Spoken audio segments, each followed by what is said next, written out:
So welcome to another day of aerial action above the skies of Grand-Bornand here in the Haute-Savoie in France. It is day 3 of SRS Ozone edition, and I'm Tarquin Cooper. I'm Millie Wallace. And we're going to be talking through another great day here. I mean, the weather's looking, it's so good all this week. Yeah. Really flyable tasks every day, which is great. But that's not to say it's not without challenges. This is true.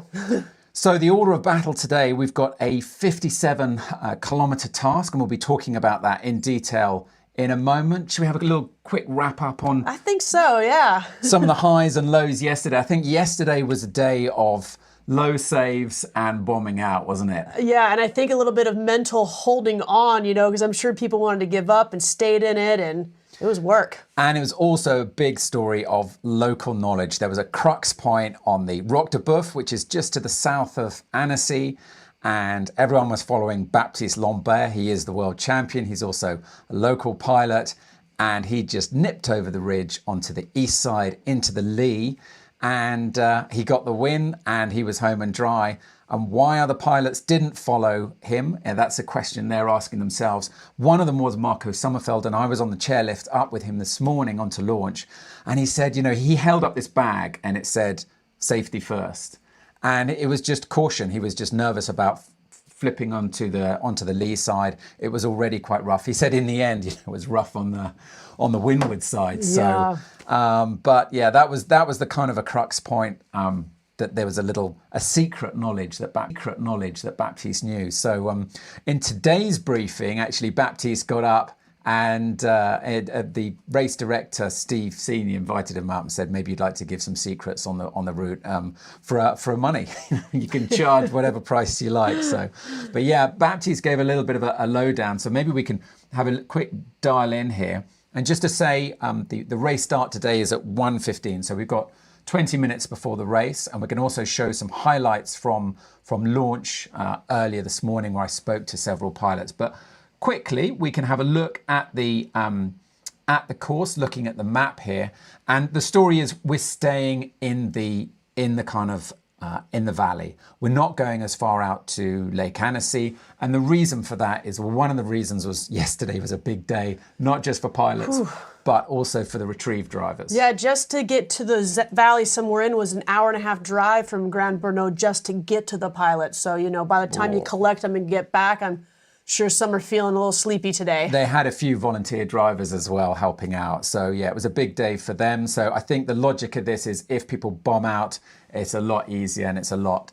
kinder to pilots. So it's a short course. It's 57 kilometers. So it's going to be fast. It could be over within 2 hours. Yeah, this is true. Easily. So we need to think about that as well.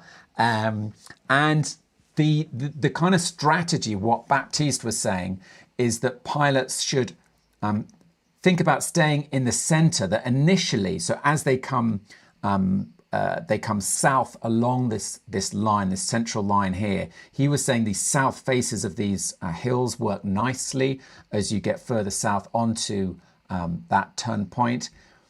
Also, what would work well is the south face of the Col de Aravis here, where I'm zoomed in on. But pilots do need to be aware of the bigger picture with the weather. So it is flyable. We've got this high pressure system still over the Alps, but the wind is quite strong and forecast 20 kilometers an hour from the northwest. Yep. So on the Aravis, that could work to pilots' advantage, being able to soar it, but on the south side, you've got to watch the lee. And the lee came up that memo about just taking it easy. So yep. I think we're going to see it. It's exciting. Pilots going to be crisscrossing in the air. Yep, I think so. So that will kick off at 1:15. So as I said, I was on launch earlier chatting to several pilots, including the Steve C. So here we are up at launch. This is where the task briefing is going to be in a moment, and we've got some fantastic sky behind us. Another day here at SRS. So let's have a look. Let's see who we can. If there's anyone we can come and talk to. I can see the organisers team.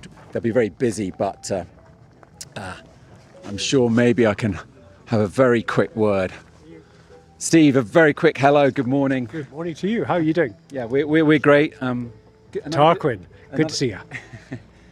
Your meet director, Steve? Yes, I am, yeah. And tell us about today. You optimistic we're going to be able to set a good task? We have a task set. It's 67 kilometres. It goes back and forward, staying in the region. We're not crossing the lake today. And we're going to do a series of zigzags. A little bit more wind today. Base might be a bit lower, but another good day. Why staying within the valley? Is it because of these stronger northwest winds, or is it just do something different? I think it's just to do something different, to have pilots crossing each other a bit more, make it interesting. Also, it retrieves. We're a very long day for pilots and the drivers and so on yesterday. So it's a good sized task, but we'll stay in the region.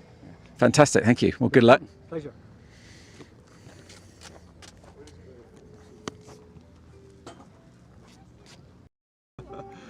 Right. So I'm with Brett Janaway, who is the organiser of this series, the SRS. We're on day 3. How's it going, this event so far, Brett? Day 3. Generally, it's been perfect. From my experiences, I've done a few comps here, and it's so high up, the weather can be awkward sometimes. 2 fantastic racing tasks, beautiful views of Annecy. It's been amazing from the flying side of things. So yeah, I'm loving it. What's the atmosphere like among pilots? What are they telling you? So far, all I've seen is happy faces. So yeah, they're the same. I've seen the comments in the chat group. They're really enjoying the racing. Really nice. Yesterday looked quite difficult, though. A lot of pilots bombed out. Oh, we can't all get to goal every day. It wasn't deliberate, but on the first day, was it 119 in goal out of 126? You got to have a kickback sometime. That was quite a spectacle to watch as they all coming in, pretty much all together. It was quite wild, wasn't it? It's a small field, and yeah, that was the first and second gaggles came in as an army marching in all together, and yeah, it was pretty crazy first task. Yesterday, relaxed as anything. Were there some diplomatic skills required to ruffle feathers, smooth feathers rather, with locals, or was it all okay in the end? It was all okay in the end, but yeah, the 1 or 2 of the very close houses, they were a little upset at so many people invading together, but yeah, it's all smoothed out, all good now. And what's the day looking like today? Today, not so clever. Lower base, bit more wind from the northwest, so local tasks today, nothing too ambitious. And what about what your personal ambitions? Because you're flying the contest as well, so what do you want to do? I was never one who wanted to dive in flying the SRS actually, but I got accidentally put into it. But I'm just enjoying the flying. It's nice from my perspective to experience what they're experiencing. That helps me develop things as well. But yeah, I like to race. I'm still a racer. Any rivalry with your son, Mark? Do you like to keep him in his place, or are you happy to see him outperform you?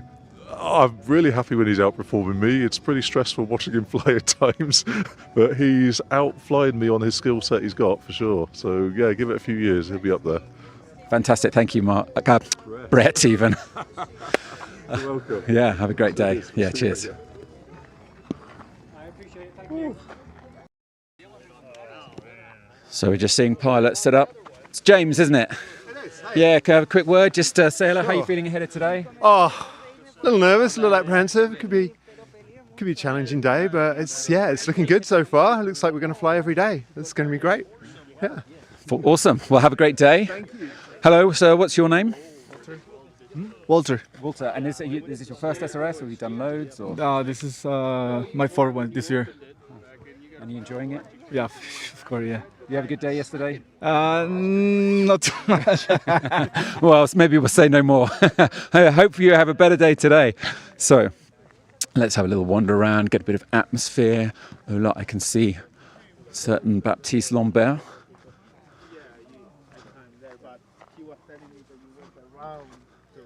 Oh, look, there's Ulrich. Ulrich, quick word. Can I say hello? How are you feeling ahead of today? What's the...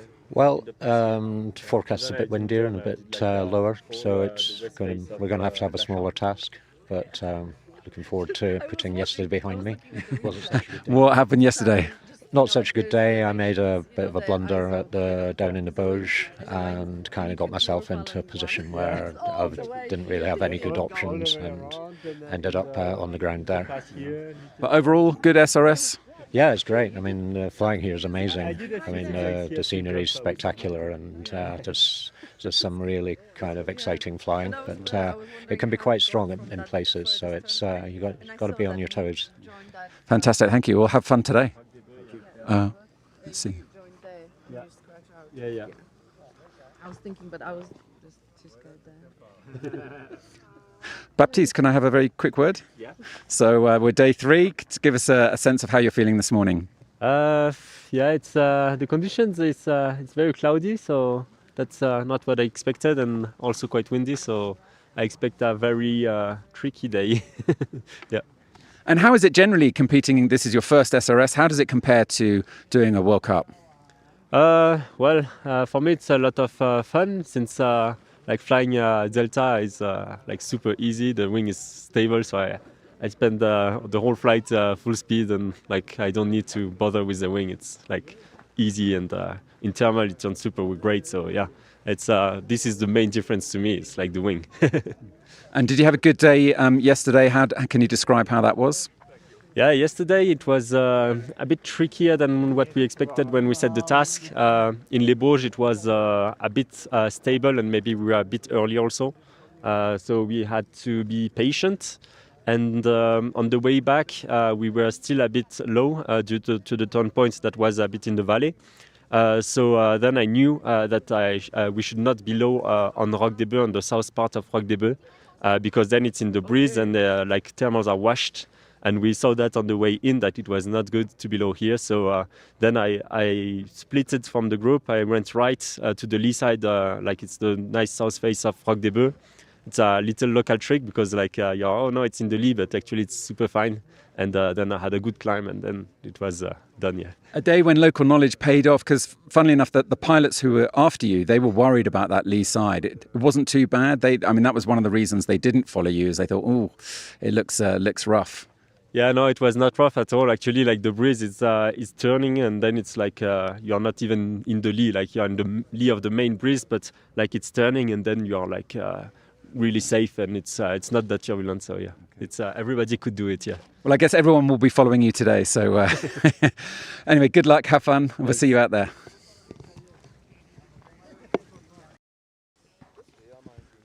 Okay, over here I can see Luke Nicol. Luke, good morning. Morning. Did you sleep well last night? Yeah, good. Good, thank you. And what's your feeling ahead of today as you look in the sky around you? I think we haven't had any sun on the big mountains for the whole morning. So maybe it's a slower start. Maybe not as strong thermals at first because this high cloud. But it looks like it's breaking up, but I still think it could be an hour later. But we're starting earlier, it seems. So it's going to be interesting. Maybe some scratching at the start. What's your goal this contest? Is it to be for the contest itself, or are you thinking of series rankings? Or just contest? I'm not so interested in the series for solo. For my personal series for the Gin team, of course, we want the Gin team to win the series overall. That's the main task for Gin. But then otherwise, just the competition. Just try and be somewhere up there with the world #1 would be good. And do you actually have team tactics? Do you talk to each other in the air? What's a good team strategy? Not too much talking, but just if you can give any information to your teammates about how they can fly faster, then we do. So, yeah, just calls like final glides or ridges that aren't working or ridges that are lee side.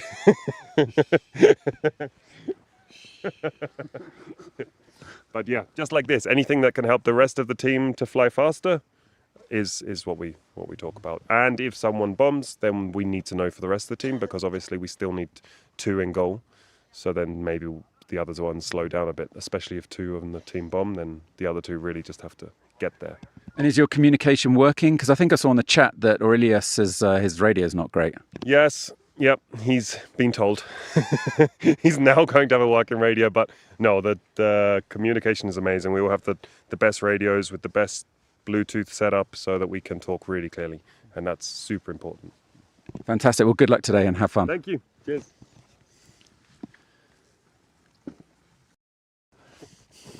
Matthias Grunefeld, what happened yesterday? You didn't have a very long flight, did you? No, not really. Can we see where you bombed out? Yeah, there. just in the field there on the right. What happened? Well, I thought I was smarter than 130 other people and hit to the hills here, and I just got washed down. I got flushed down, and I was happy to have a good landing. So Hopefully today a better day. yeah, we're going to go for it. I thought I was smarter. He was smarter than 60 other people because they had a 4-hour retrieve. And True. I was chilling at the campsite. That was good. Better today, for sure. Good stuff. We'll have fun. Well, you can hello. You can start by introducing yourself. What's your full name? Matthews, Ali Matthews. Okay, and what brings you to SRS? The high level of competition, it's quite varied, it's got an amazing ambience, so I love it. Are you having a good event so far? Yeah, really, really nice actually. I live not far from here, so actually just to kind of explore this area a bit more is fantastic, and yeah, loving the event. Have you done an SRS before? Yeah, I've done a couple now, but this is the first one kind of in the Alps, like real Alps, so yeah. And how are you getting on this contest? Okay, kind of not really in proper comp mode at the moment, but yesterday was good, kind of like just stuck it out, and yeah, really enjoyed. Well, I say enjoyed it, it was freaking hard, it was really hard, but yeah, I got there, so yeah. Well, enjoy. Thank you. And who do we have here? Can you introduce yourself? I'm Julia. Hello, I'm from Germany. And Julia, is this your, how many times have you done SRS? This is my first SRS comp. Oh, fantastic. And how are you finding it? Beautiful, beautiful. The first comp day was one of the most beautiful flights I ever had. And yesterday was a little bit difficult for me. I landed very far away from here across the lake, but yeah. So was it a long day with the retrieve? You had to wait? A long day, but we had a beautiful spot to wait, so it was good. Fantastic. Well, have fun today, and we'll see you on the live tracking. Thank you.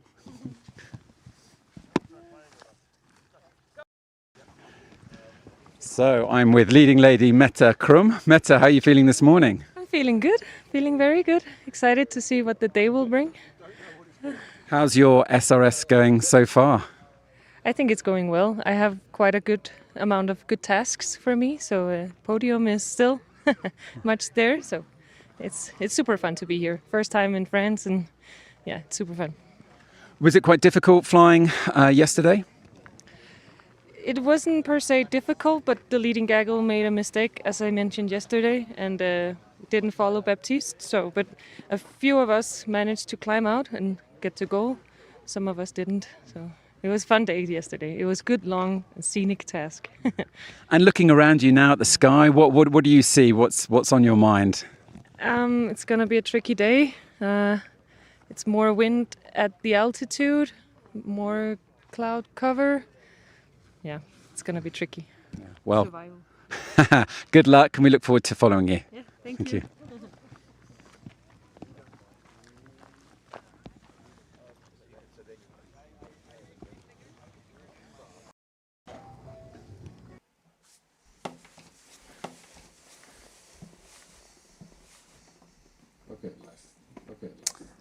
Welcome back, everyone. We are just 3 minutes away from the start, and we'll know when it starts, when this red start radius, this massive 20-kilometer radius, goes green, and we can already see some images from the sky with pilot Mark Janaway. I spoke to Mark earlier. He bombed out yesterday, didn't have the best day. But he tried. He scratched out several times before that happened. So one of those times, I'm feeling a bit bad. I called him while he was scratching, which maybe wasn't the best time to call him. But he said it's okay. He's used to it. You know, he's only 18 years old. So yeah, I couldn't believe how he was like, yeah, you know, just a little low. It was super calm and chill. Yeah, it's funny talking to Brett, his dad, just earlier, as you heard. You know, Brett saying it's not great being his dad. You know, you're a little bit nervous seeing, you know, what he gets up to. So, yeah, here we are. We got the, does seem to be working, doesn't it? It does seem to be. Yeah, they're climbing out, at least they're maintaining. The initial start here is they're positioning for the start, like is a strategy they're going to have to think about. So. Cloud base not predicted to be super high. When I looked earlier, it was under 3,000 meters. It was going to be like 2.7, something like that. Yeah, so not super impressive. Another reason why they're kind of keeping it, I think, within the valley. Yep.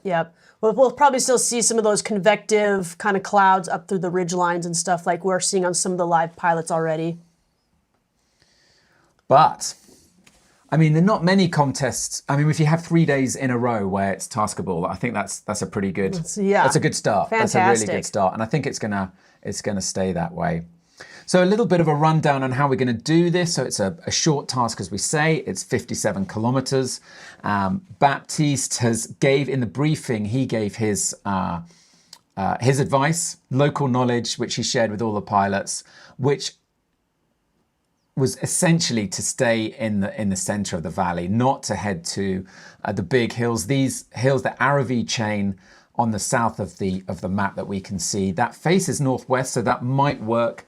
So it's interesting that actually Baptiste was saying stay front and center, stay in the middle, because the pilots I was going up with, the Swiss pilots like Marco Sommerfeld and a few other guys, Simon Steiner, they were all thinking, look, let's head to the Aravi. That's where it's going to be working. We can soar from there. But Baptiste, as I say, he was saying, try and find these south faces of these little peaks, these sort of rolling hills that we can see. And if you think about that with the sun angle and the time of day is going to work better on those south faces. So if you can get those little bumps of thermal triggers, his local knowledge might come to saying that that's going to have some stuff that they can climb out of that'll be then usable, possibly, you know? That's always really interesting at the start. Look, it seems that we've got two separate gaggles, have got two different race strategies with this massive radius. Pilots can choose, where the start is, and you clearly got a clear divide. Those who are saying let's start on the Aravi chain, and those who are thinking about following Baptiste's advice. Yeah, so it'll be interesting to see what the start strategy ends up being. That going out, pinging in, and then going on glide and seeing who is. And like you said, there's a pretty defined amount of ones are on the mountain ridge, others are where Baptiste said. Now, the other thing to say is that we do have a very slight delay on the map, which may be why it's still showing red. So I think it's just turned green. Race has officially started. If this is correct, it looks like a load of pilots had a full start, but I don't think that's the case. I think that's just one of the issues with the live tracking. It's not perfect, but it's a little delayed. But look, we clearly can see two groupings here. One who are going to be heading south along the Aravi, and the others groups who are going to follow Baptiste's advice. Yeah, going for the valley. Which one would you flats. go for? Ooh, that's tricky. I mean, it's hard to say, but Baptiste seems to have some knowledge there. And when you really think about time of day and effective faces, if the thermal index is working, those flats and those south faces are going to be generating a much more powerful up versus ridge soaring and then having to go find those. So, but I don't know. It's a tough one because we've also got good wind amount. If I'm there as a mid-pack pilot, in the back of my knowledge is, well, it may work for you. You're Baptiste, he's going to find he'll see any lift, whereas someone like me, I'm just going to probably bomb out. So I might be thinking, head to the ridge. You're safer on the ridge, safer to find some lift. At least it's going to be possibly soarable if you don't. You got another option basically. Yeah, maybe a little more time to kind of work stuff. Maybe they're not going to get there the fastest. So it's going to be interesting to see if we get a lead gaggle pack on both sides, and if they end up meeting up at some place, or it's going to be quite interesting. I think we should ask someone who's in the sky, don't you? Our colleague, so we have our colleague JJ, Yili Johansson, so he's our dummy pilot, and or our reporter pilot, He's our dummy pilot, he's our reporter in the air. He may not pick up, but we can give it a go. Let's see if he... From Yili Johansson, please leave a message. No, he's not picking up. So, but we've left a message with him. Maybe there's another pilot we can call in a minute. We'll just let them get settled in, I think, a little bit. Yeah, I think it looks like they're all kind of looking for things, and there's a lot going on, and that adrenaline's rushing for that start. It's amazing scenes from Marco Sommerfeld. Let's see if we can bring him up. It was looking really nice. He's in a gaggle there. Beautiful gaggle there. Now we've got also Mark Janaway. He's going straight into those Aravi. Yeah, but look at Ridge. those views. He's showing you the beauty of this place. Yeah, I'd be scared at this point. But we got some little clouds there on top of the Aero V, it looks like, Yeah. that have kind of worked their way, and we can kind of see that northwest flow of the way they're ticking over the tops there. I'm going to try Mark because maybe he'd be. He did say he'd be happy to chat, so he looks like we can try him again. So let's see if we can try him.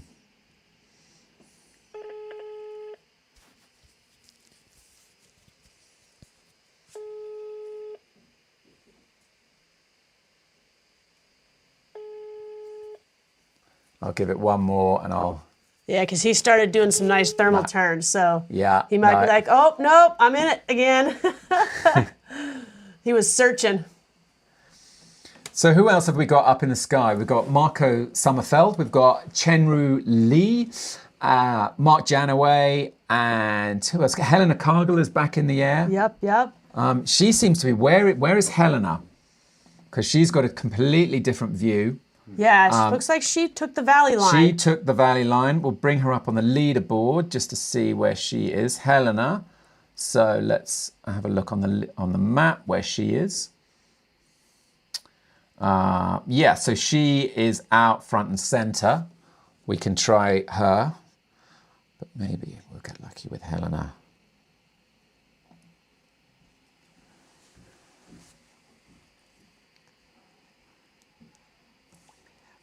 We may have one on the ground.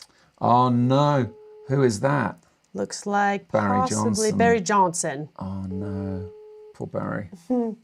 Sometimes you just don't get the cycle.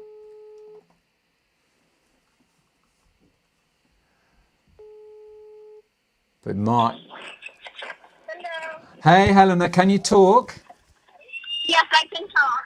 So you decided to take the Baptiste recommended line. Yeah, I started to get up to the others, and now I need to do something about it. And on the training task, that still worked pretty well, so I decided to go there because I basically had no other option. I had no height, and I want to see how I can get out of there and try. How does the air feel at the moment?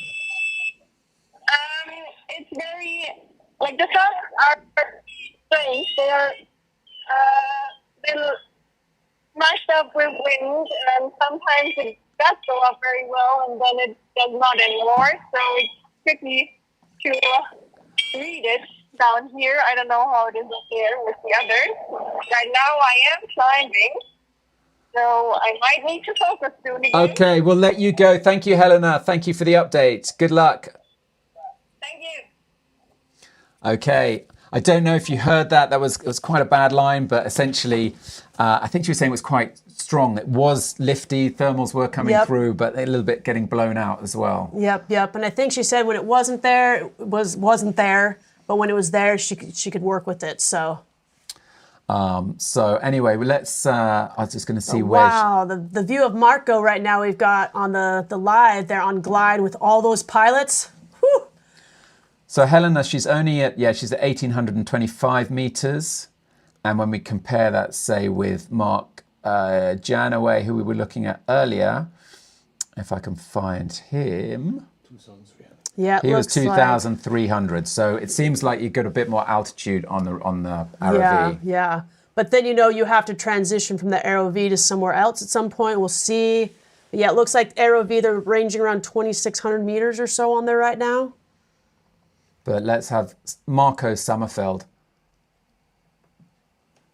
So Marco was the guy in the going up in the gondola this morning who was talking about not following Baptiste yesterday. Yeah. So it's clearly he's not following him today either. But maybe that strategy interesting, Baptiste is on the ridgeline. So he ended up maybe positioning, or the day brought that. Do you think he did that as a kind of like a decoy? Maybe not necessarily, but maybe, a little strategy there. But, Tell everyone, hey, guys, it works really well in the middle of the valley. Yeah. See ya, I'm on the ridge. Right? Yeah. Sometimes I'm sure in his Dirty brain he had more than one plan, but we're going to find out. Yeah.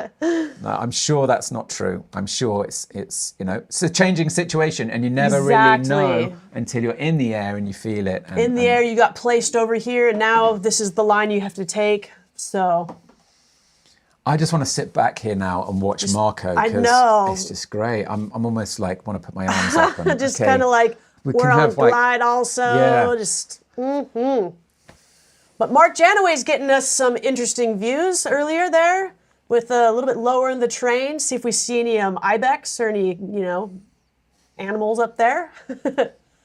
But he's maintaining.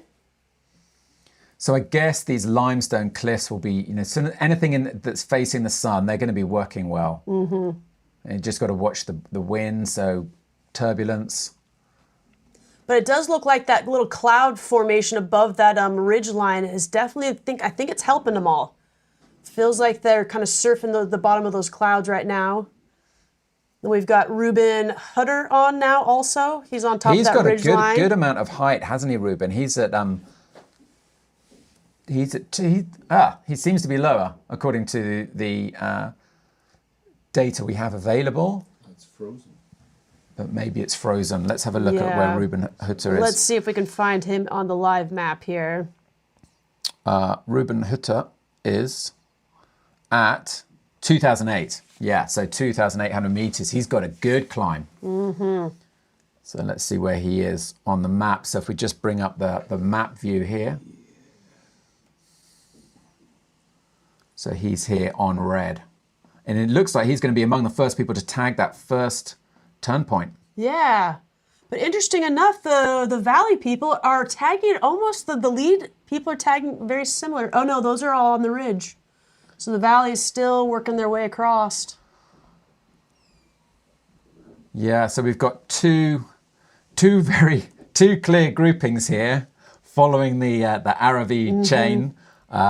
It's like some got up on the top of the ridge and some not. And a lot of pilots down here. Let's have a just look at what their heights are. 1,800. Who's this? Benjamin Van Dyke. He's at 2,000. They've still got okay height. Yeah, in the Helena, valley. she's climbing up to almost 2,000 meters right now. So she's they got some climbs going on there. Zekio Kuma, 1,600 is a little bit lower. Yali Souza, 1,300. And we've got one bomb out for sure. Barry. Yeah, sorry, Barry. Someone's got to do it. Someone's got to bomb out every day. But it does look like, does look like we've got Meta Crum into the waypoint now too. She's on the outer line there. And so it's going to be really. So where is Meta Crum? Is she on the main ridge? Right out here. Okay. So, yeah. Oh, there she is in yellow. Okay. Oh no, that's Marcus Aurelius, as he likes to be called. And she's about 2386 meters. Yeah. So Meta, after the interview, we just chatted a little bit. She is a fermentation scientist from Denmark. Okay. And she's only been flying 5 years. Incredible. So kind of like the same amount of time as me. And but she says, the flying in Denmark is not great. It's a lot of winching. So the only flying that she does is competition. So she just does 4 or 5 competitions, and that is her vacation. That's all she does. And what a great way to improve. Yeah. That's how to fly. So amazing. Yeah, she's been doing, I think yesterday she finished up top 10. I think she's 7th overall. I think you're right. And then, of course, first for the ladies for the day. But I think we're seeing more and more of that, ladies finishing. Wouldn't it be great if it really is, it could go into anyone. Yeah. Is she someone, what I didn't ask was the ballast, whether she's someone who needs to ballast up. I guess she does. All the light pilots have to ballast Most up. of the time, yeah. The performance of the smaller gliders are up, or even some of these gliders' weight ranges just sit a little bit better at sometimes a little more than we weigh. It's quite funny because used to the hike and fly world and seeing people with these 6 kilo kits, Not and seeing carrying these people ballast. walking through the street, you know, these enormous rucksacks. And also on the chairlift today was Simon Steiner, and he was saying, you know, he lost a lot of weight, which is a kind of disaster if you're, you know, for him in his weight range. And he was saying that with the currently ballasted up, he carries something like 35 kilos, which is a lot of weight. Wow. So his choice, the rules change. I think next year they go down to 33 as a maximum. Okay. So his option is either to put on some more weight. So, and he said, yeah, that's never More a weight good. or maybe go down a glider size. Well, yeah. Well, this is the problem, isn't it? Yeah.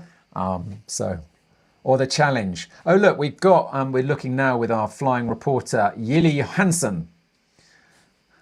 It'd be good. I'm going to try and call Yili again.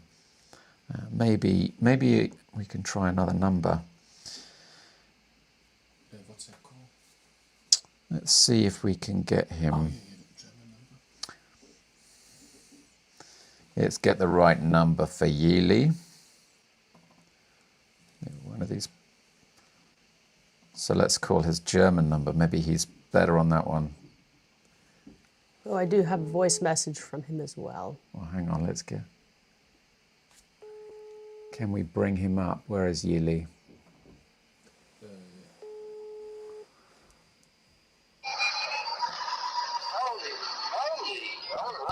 Hey, that's a nice sound. That's sounding pretty good.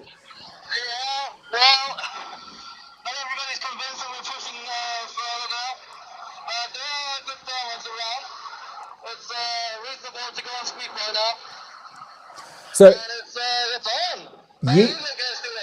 Yili, why the call to fly the RV? It seems everyone ignores Baptiste's advice. Baptiste also.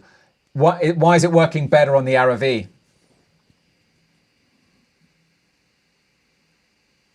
Okay, it seems we've lost Yili. We'll try again. But great to see his footage. I'll hold for a little bit longer. No. Yeah. We'll come back to Yili. But he did say it is on. So we like to hear that. Absolutely. Let's zoom out on the map to see, because, you know, it's going to be a fast race. We need to pay close attention here. There's a lot of excitement. And we've got these two columns marching south along the RV. And I think the lead pilots here, they're going to go onto the south side of that colder RV where we know that that's going to work really nicely. So I think if we can keep an eye on altitudes here, who's going to get a really good lift? Who have we got right up in front? We've got Nikolai. It's just jumped. Nikolai Lipko. So he's at 2.6, and that was predicted pretty much. This kind of top lift or base the clouds. kind of. Meanwhile, Marcus Aurelius, as he likes to be called, and Drelianus. I should call myself Tarquinius Maximus if he's going to be. But he's only at 2.2. So it seems the pilots on the ridge, Luke Nickel, he's at 2.9. Okay, so. And we got Sarah Zimmerman at 3,046 meters. Go Sarah. So she's climbing in those clouds probably right there. Florian's at 3,140 meters. So that ridge line is really feeding right now. That's definitely blown the projection. I think some of the forecasts this morning, the thermal forecasts were quite negative, pessimistic. So, and it might be that the ROV is helping get that higher, and maybe over the valley, the clouds might be a little lower today. But definitely looks like that ridge line is sucking them up. So they're going to stay on that ridge line. So from there, let's have a look at where they have to go. So that was there was the start. So wait a second, was that one? That wasn't the turn point. That is a turn point, but it's not now. Where not they're the one. not the one. They are heading straight ahead. They're heading straight south, so that's where they need to get to. They'll need to come back to the zone they're at right now. Will be an area they'll need to work their way back to. it's a pretty obvious strategy, isn't it? You're gonna be heading straight back to that ridgeline. Now you know it's working, and it's only going to get better as the day develops. Yeah.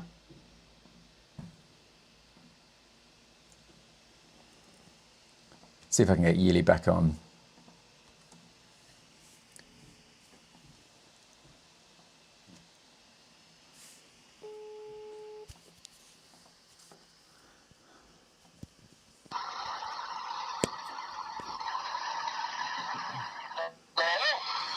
Can you tell us your situation, Yili? Again?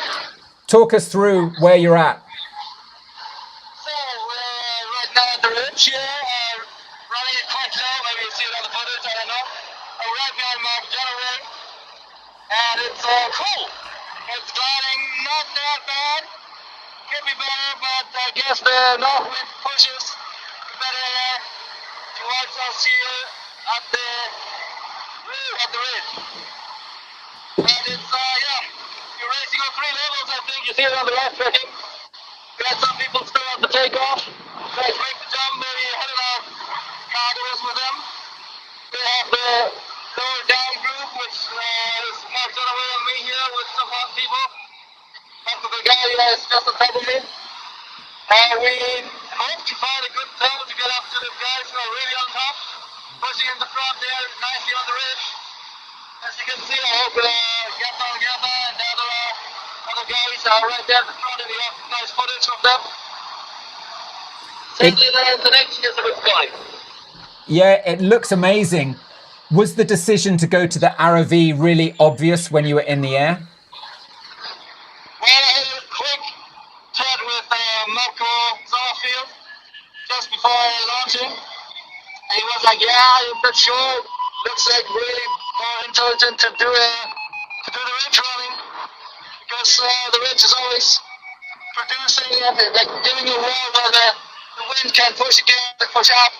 And the tunnels can collect themselves and push up the same ridge. And often it can work quite nicely, especially if you're on top of the ridge, as you can get the lift from both sides, you know.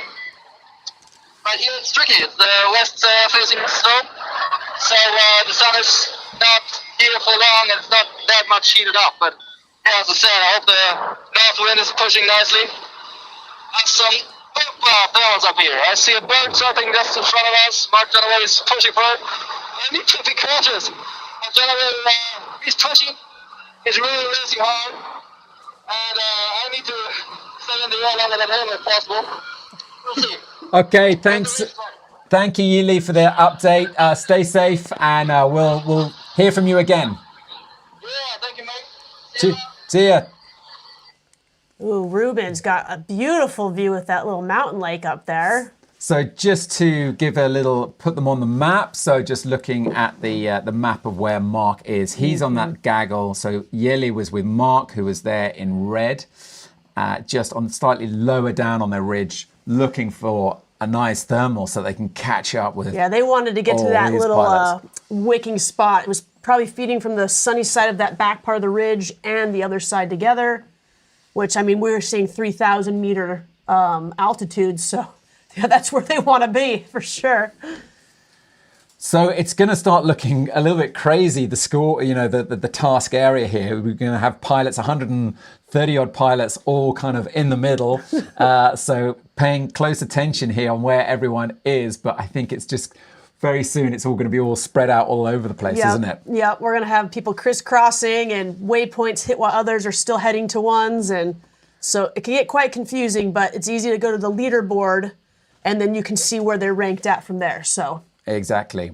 So they're heading south to the radius, the turn point on the right-hand side, the smaller of the circles on the screen, and then it's all the way back up to the start area to tag the turn point, the very first north, that cylinder, and then from there it's back onto the ROV, then it's kind of southwest, back north, and then to the goal line. So yeah. Who's over here though? What's Ali Matthews up to? So she was someone I chatted to earlier on launch, but she's at 2,700. which is a good altitude. Maybe she's just having her own... Yeah, maybe she had a late launch. It took a while to climb out, and so she just got to where it was working. And so she's local. She's a British pilot, but lives literally just on the other side of the valley. Oh, nice. So, next to a pilot called Australian pilot called Shane Tai. okay. So they're neighbours. So, but yeah, she's definitely on her own race there. Yeah, she's trying to stay in it maybe at this point.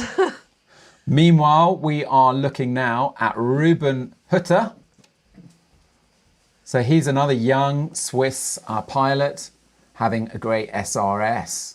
He's got the Swiss speed sleeves. Very nice. He looks like he's working that ridge line. He's nice and above it still, but I'm sure they're going to be, you can see it's climbing its way up. So as he climbs up towards that rock, they can stay on top of that ridge line. Seems to be best. So he's on an Alpina, Ruben. And according to Yili, I'm going to blame Yili. his kind of, because Yili's pretty dialed in with all the Swiss. He was saying, he won't be in front, but he'll be pushing hard. So I think that's... Steady, pushing, good. You don't just get to the top of the page immediately. It takes a little bit of time and knowledge and expertise and risk management. Yeah. So a little bit of a shout out to the operation here, Paragliding Live. We've got, I think 10, I'm just going to count them, 2, 4, 6, 8. Yeah, we've kind of got 10 pilots in the air. Some feeds are live. Not all of them are live all the time. There are some technical issues, battery life, if you don't have the cable, overheating, all those things. And ultimately, the number one issue is data, getting the, being able to have good network coverage that you can broadcast. But essentially, it's amazing. I mean, to be here flying with pilots in the race is just super cool. That POV with Ruben and several other pilots, it's just super cool. Yeah. Sitting at your desk job, you couldn't make the comp, or maybe you didn't get in, and you can follow along. And great for your FOMO. Exactly. Like, it helps you guys maybe want to put this on your map of places to come fly, because I mean these views are just spectacular. Grand-Bornand, something Mark is passionate. Excuse me, James Ormond is passionate about. He's lived here for 30, 40 years. He used to ski for the British team before he got into paragliding. And he says it's only set to benefit from the overcrowding a little bit at Annecy, because we all know Annecy is amazing, but it does have some issues there with the popularity. Mm-hmm. And this is a great spillover place. Come in and explore it. It's a fantastic playground, and it's going to be an amazing playground come 2030 when it's hosting the Winter Olympics. Yes. So the biathlon will be taking place here in Grand-Bornand in 2030. Yeah, and I think when I was talking with James in the landing zone yesterday, we were talking about how, from Annecy you can thermal up and do some of these routes from the opposite direction, or you can just hop on a shuttle up here, drive on up, and then you can be up here doing it and reverse it down to Annecy. So you get away from those busy tandem launches, maybe some of the heat down there for the day, and get up to the mountains. So I think a lot of local pilots are starting to really, utilize this. So. And a good launching point for, as you say, the big mountains. Mont Blanc is just over that way. Fly to Passy, he said. He's like, we can easily just do a task over to Passy and Mont Blanc and stuff. So super central. Now it seems looking at Ruben's feed there, he just, looking down, we could see some pilots were quite low, but maybe it's just his height. He's just got a really good height there. It's looking great. Let's see where he is actually. So I'm just going to pull up the leaderboard and find Ruben. Oh, he's actually in 5th. I mean, well, these things. Provisionally, just. They're meaningless at this stage of the game. Let's be honest. He's only at 2,420 meters. And let's see where he is. So he is in that. So they've crossed the col of Aravi, the Col de Aravi. So they've hopped onto this next ridge, the Pointe de Médassier, and then they're soon to pick up the the next turn point, and they'll be turning around pretty sharpish. One thing to look out for, so when you're on, if you're watching on SRS.live as well, if you've got that browser open, don't obviously leave our feed because all the information you have is here. But if you have another browser and you're on SRS.live, you can see there's a waist column halfway along. And that's really interesting. That shows you the efficiency of pilots when they're tagging a turn point. And it's the meters that they go into the turn point. So the really efficient pilots, so we'll look out for Baptiste when he tags it, will be, less than a meter. It'll be 1 or 0.5, or, you put your arm in and yeah, not quite that. But the right altitude, ting it and get on task. But if not, you're low, you might have to stay in there for a while and figure out how to get out of there. And the less experienced pilots will be going deeper in and wasting. Yeah, or like making sure I'm 100% sure I got into the wicket. Because that's the worst. You're there and you think you hit it, you turn away and I look down, I'm like, I didn't hit the waypoint. And then you got to turn back and whew. So. It does happen. Actually, it happened to us in the Red Bull Challenger event. Romy Swede missed a turn point and we had to, someone called her to say, you got to go back. You got to go back, And unfortunately that was a hike and fly event and she had to run back. Yeah. No, I've been there. I thought I tagged it and I didn't tag it and I had to turn back and I ended up dirting on that task dirted me because I didn't realize till too late. So as a newer pilot, I would definitely be newer cross-country race pilot. I would be making sure I hit it. Now let's have a look at Helena because she seems to have climbed a little bit higher. And it looks like she's maybe met up a little bit with the ridge line there. She's got her height up, so I'm just going to find out where she is exactly, looking at the map. Helena Cargill.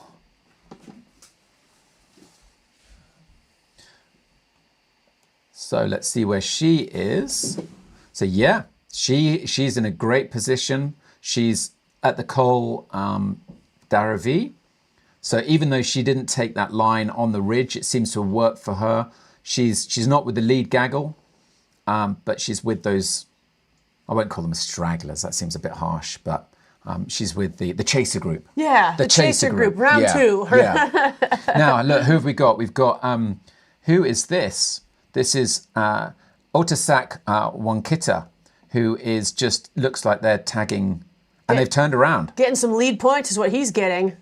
Yeah. Got the tag, some leading points. And he's turning around straight away, so I'm going to be looking at his wastage in a second. And who else is coming up? We've got, Fred Monet. So I was talking to him as well earlier. Fred Monet, we were talking about the Charmey event in Switzerland a couple of months ago. It was a Swiss championship event and he came second. So, up and coming Swiss pilot. Yeah. The Swiss seem to be doing pretty well here. In fact, they're not so many French pilots. In fact, when you look here, I think it's because the French, they're just crazy about hike and fly. But I'm not seeing, it's not, for a local race, that's quite an interesting observation. Yeah. And just having a quick run down the leaderboard here, there are only a handful of French pilots, yeah. Well. Interesting. Maybe they like to go to take a vacation and go to some of the other SRSs. Versus the one right in their own backyard, Maybe. But that local knowledge sometimes comes in to help you get some points. So Luke Nickel now, he's got the turn point. And now look, we got this little game here where we can... Now we got people head on and coming this way and... They're like kind of little tadpoles, aren't they? Yeah. But now that they are pushing back that way, if we've got a little bit of a northwest wind... They would be having a little bit of a down cross breeze at this point, maybe? Yeah, they need to keep an eye on that wind. Little different strategies on their base legs. That'd be interesting. We can look and see, too, of speeds. So, pilots flying one direction, what their ground speed is, and what the pilots now pushing away, if there's any difference there. So we're getting lots of comments on the chat. So thank you for your comments. Keep them coming. We've got one here from Torsten Moira. Thanks a lot for the live session. I've been flying the Arrivée last week without knowing about SRS. Good to see how the semi-pros are flying it. What do you mean semi-pros? These guys are amazing. And I guess you're thinking World Cup to, but some of these are great pilots. yeah, though, really. and we might even be some are World Cup pilots, and some maybe are rising up to be there.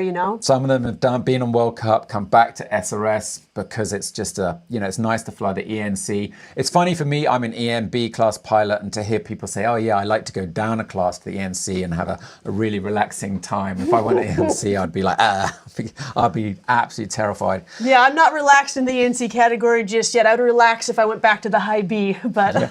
Another chat message here from Big 420 Bill. I'm not sure what that's supposed to mean, but anyway, so cool being in the gaggle with them right now. Thank you for those comments. Keep them coming. It's great to just be up there and be. Now we're with Marco Summerford. No, we're with Chen Roulet. So we can see how that cloud base is changing. So she's a Chinese pilot. I think China is a place we're going to be flying in the future a lot more. I think it's massively on the rise, but the airspace issue is challenging there because essentially it's like general aviation. All airspace is owned, and if you want to go cross country, you have to file a flight plan and do all that stuff. So maybe with comps that might open China up to be able to say we're going to get this airspace open. Now 100 and something pilots can fly there versus you want to go fly there for a couple weeks yourself and have to deal with that, So it looks like we've got the first females now who've about to or have already. We've got, who's this? Meta on the left, and over here we've got Chen Ru. So Chen Ru, who we can see, she's actually just about to tag that turn point.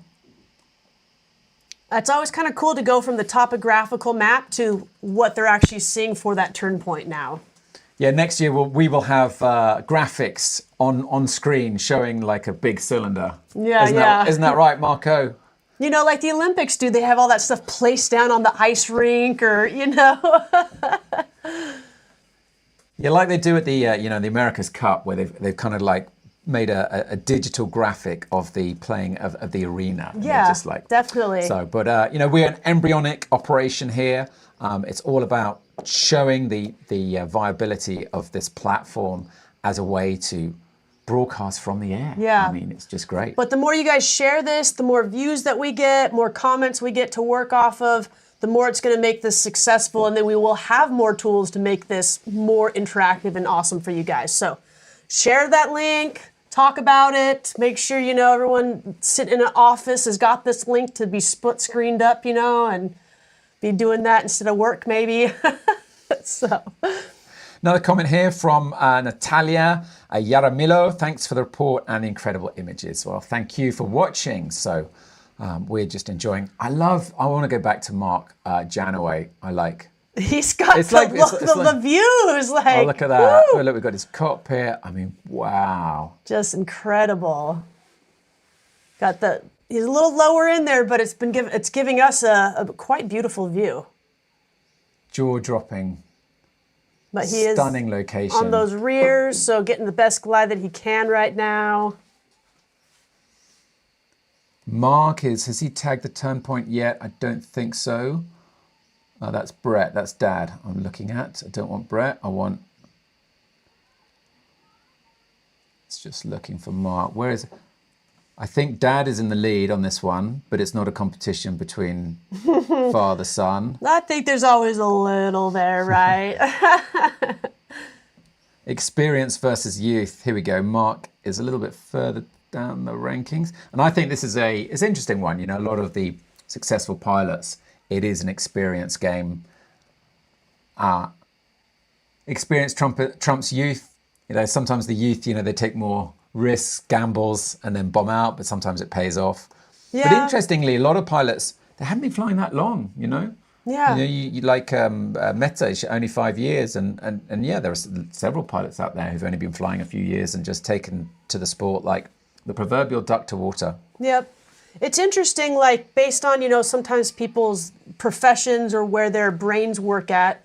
A lot of students I've had, engineers, they just can get into the graphs and the skew T's well, and they just calculate different than someone who's an artist or a painter. So using their kind of DNA or what they can do can really help them be good pilots or not, you know. So Mark has tagged that turn point, and I'm just going to have a look at his wastage. So if I go back onto the leaderboard, I can see Mark over here, and his wastage was 50. So that means he wasted 49 meters. So he could have turned back a little bit sooner. Yeah. Mark, if you're listening, you wasted 50 meters. But to give an example of how everyone's doing, so let's see if we can find where Baptiste is. Baptiste's wastage was 45 meters. So there's always going to be a little bit of variation with the GPS and everything. And you want to make sure you hear that that you made that waypoint before you're turning and burning yet. So we had a question here. How many athletes are currently in the comp?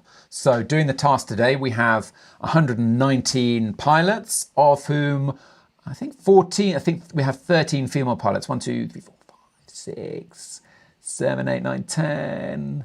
No, 10 females are currently doing today. 1, 2, 3, 4, 5, 6, 7, 8, 9, 10. Yeah, 10, 11, excuse me. 11. We've got 11 female pilots flying today in the task.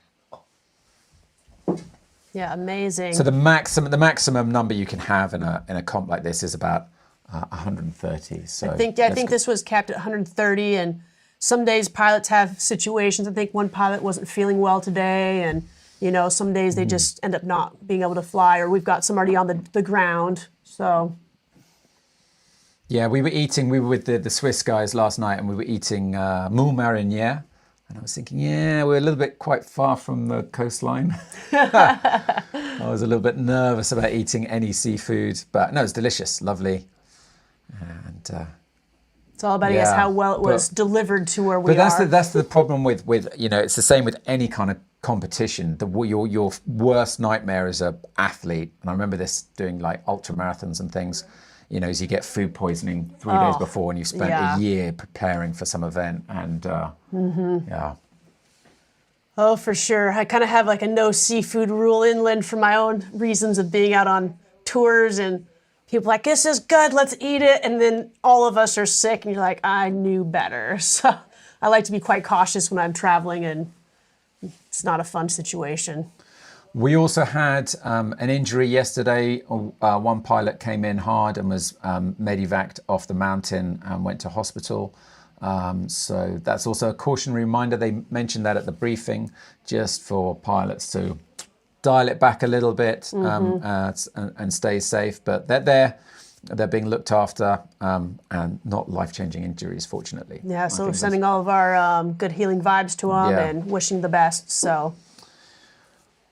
But yeah, here we are, back. Let's have a look at the arena. The arena. The arena of play. The arena of mountains. And it looks like pretty much everybody at this point is on the ridge line. We do have quite a few, it looks like maybe 5 to 10 pilots that have landed out in the flats. So unfortunately, it looks like their day is finished. But we still have it going on right now. Mark Janaway has climbed up and out of the lower areas. He won't be showing us any wildlife down there now, but he is now in some nice lift. So it's a good opportunity as well to explain some of the lead out points, and that's something that Ruth has done on the blog. So I'm just going to summarize what she says on it. So during the race, before the pilots get to goal, there are 100 lead out points available and 900 distance points. So those lead out points are really, really important. And together they're always worth at least 100 out of 1,000 points. It's a kind of a lot of, I once went to a talk actually, and all about scoring, and even at the end you were like, I still have no idea how this algorithm, there are a lot of mathematical algorithms that work out, but essentially what Ruth is saying, it really pays to push out between 20 to 60% around the course. You can't just sit back and be a pimp off other pilots, as you said yesterday. Yeah. What other strategy do you think is important here? Because here we are, we're on day 3. Pilots had the practice day, it was quite strong. They had a good day on the first day where 119 pilots made goal. Yesterday, only 50 pilots made goal. A lot of them bombed out, but now they should be kind of in their stride right now. Mm-hmm. And really feeling like they got whatever systems dialed. There's a little bit of a turbulence, I think Ruben hit just there. Yeah, it looks like he's getting kind of tossed around a little bit there, but handled it well. I'm going to pull up the leaderboard now and see. We're going to see where Aurelius is. So he's leading. He'll be getting lots of good lead-up points here. Yeah, and those points add up throughout the week. If you're getting lead points every day and making goal, you might end up actually passing somebody who made it to goal sooner than you, but you got those points in, and so it starts to really add up. And now, is it me, or does it look like he is really out on his own? I mean, there's nothing between it, but he's ahead of the gaggle. He's pushed out. He's only at 2,300 meters, whereas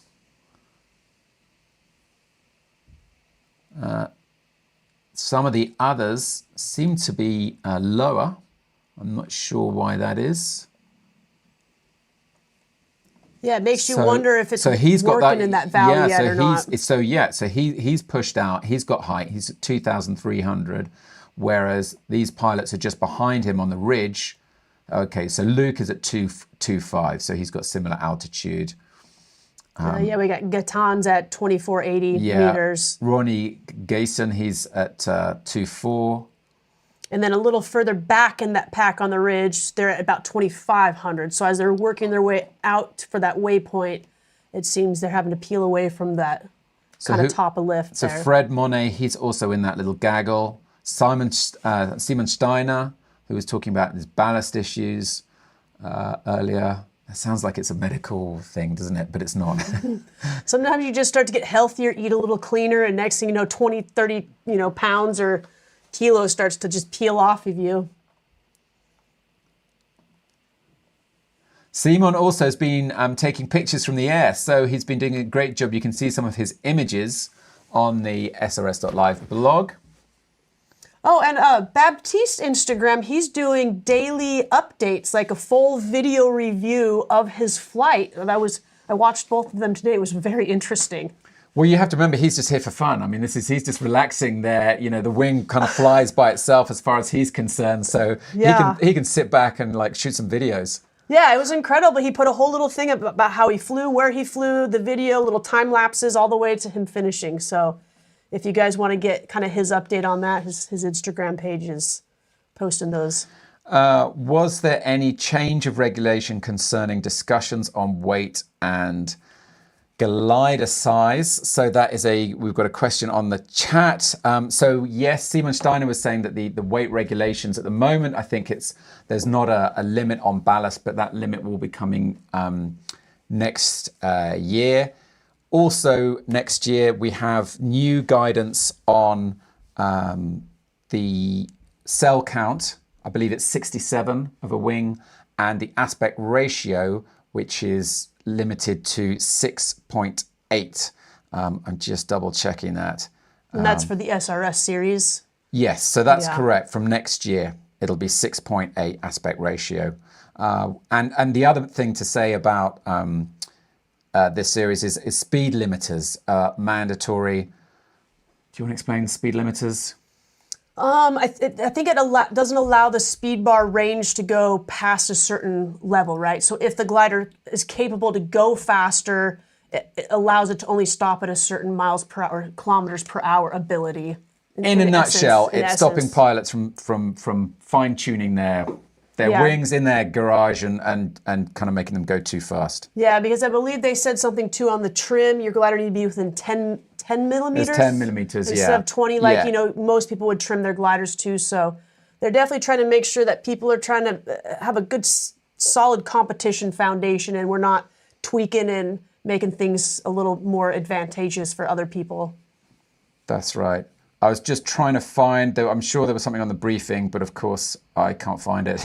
It was on another slide. I downloaded the wrong, I'm looking at the wrong PDF here. But yeah, hopefully that answers your question. The main thing to say about SRS is the whole point of SRS is it's a high level sporting contest, but where the risk part is a little bit dialed down. Everyone's on ENC wings, not competition wings. I think that's the main thing to say. Yeah. So look, Marco has great height over, I can see. It's just looking so amazing, like the clouds. I'm going to try and give Marco a call. Let's see if we can get him, see if he'll answer. Marco. Let's see if we can get him up. He has got some spectacular views. Incredible. Hello? Marco, it looks amazing. Can you describe where you are? I'm on the main ridge and having the main lead gaggle on my left side. But I think my line is not really fast. I will see. I will stick to the main ridge. How is the day working? Super strong. Super strong. So we really have to concentrate. It's going up with 6+. And how is the wind? Is the wind also affecting? No, the wind. No, I have. Wow, fuck. I'm in a 5-6. Woo! What the fuck? Whoa. Let him focus. Whoa. Look at the live stream. That's amazing. Fuck yeah. Whoa. I'm impressed you're swearing in English. Oh, yeah, thanks. Scheiße, I can also say Scheiße. I have 6. Oh, it goes. Whoa. It gets even further. Fuck yeah. Yeah, crank and bank. Okay, that was my joker. Wow. Okay, I stay here. All good? All good? All good, but super strong. Amazing. Whoa.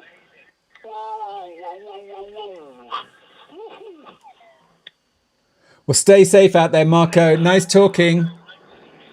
Okay, so see you later. Yeah, bye-bye. That's amazing.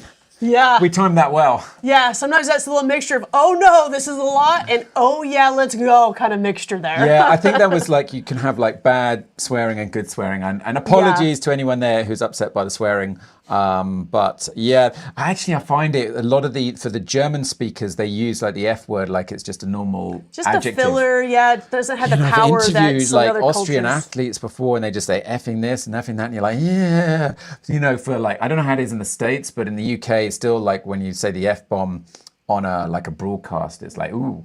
It's getting a lot less, more tolerable in the US for sure, and it's become kind of a filler word or less powerful. But at any rate, forget the swearing. What about the flying? He's getting like 6 meters a second, and interestingly, or saying, more. He was saying possibly. So the wind, not such a big issue.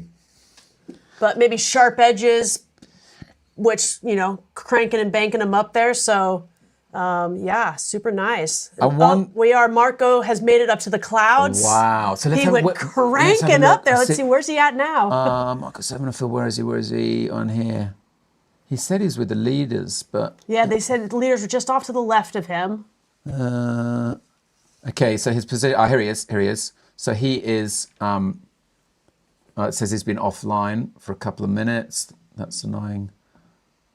So we don't have his altitude. But his last known reported altitude was 26. So I reckon he's close to 3,000 there. We can... That was a great call, though. If only all calls could be like that. I was going to have a look at some weather on the ground. We've got some weather stations on the ground. Oh, and I see that we've also just had a message on the chat. Oh my God, the views are incredible and the flying looks amazing. I want to fly there too. Yeah, you and me both. We all want to be flying there. And Yeah, I actually looked at the weather forecast for later on in the week after the contest, and it looks like it's going to turn at the weekend, and we're going to get thunderstorms. So, yeah. But no, it's fantastic just to be sitting here watching and getting this POV. It's just great. With Marco giving us an absolute masterclass on how to do it. His tracker, is he back online? No, he's still offline. He's been offline for a few minutes. That happens.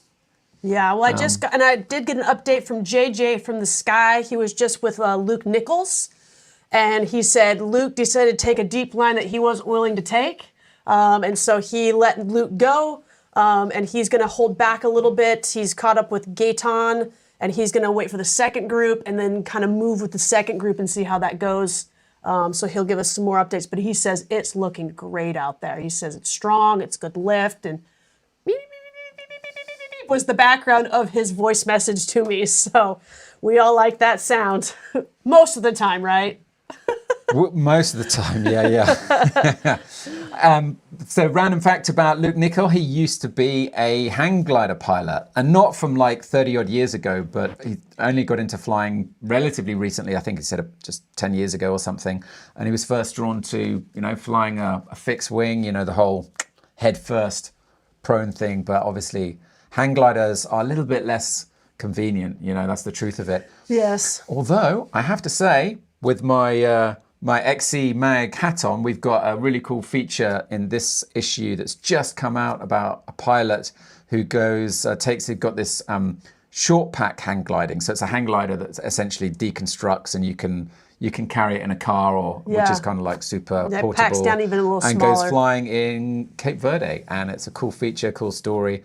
And I'd love to give hang gliding a go, it's got to be said, because when we imagine flying as kids, that is the way. It's kind of arms outstretched, and it's not. We don't imagine sort of sitting down in this position. Yes, it's so true. It's the eagle, just tilting the head. It would be pretty cool. Yeah, I've almost been tandem hang gliding one time, but the winds didn't work out. But I have kited one in Utah. High winds, get that out, and you get to see how the bar works and how it creates the lift. Was really interesting. So.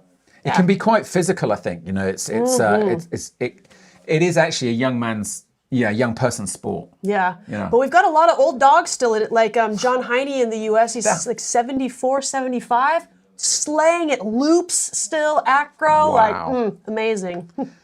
So I'm just looking at the weather, the live station Mont-Lachat, which was where the launch was, and the numbers there are 1119. So that's quite.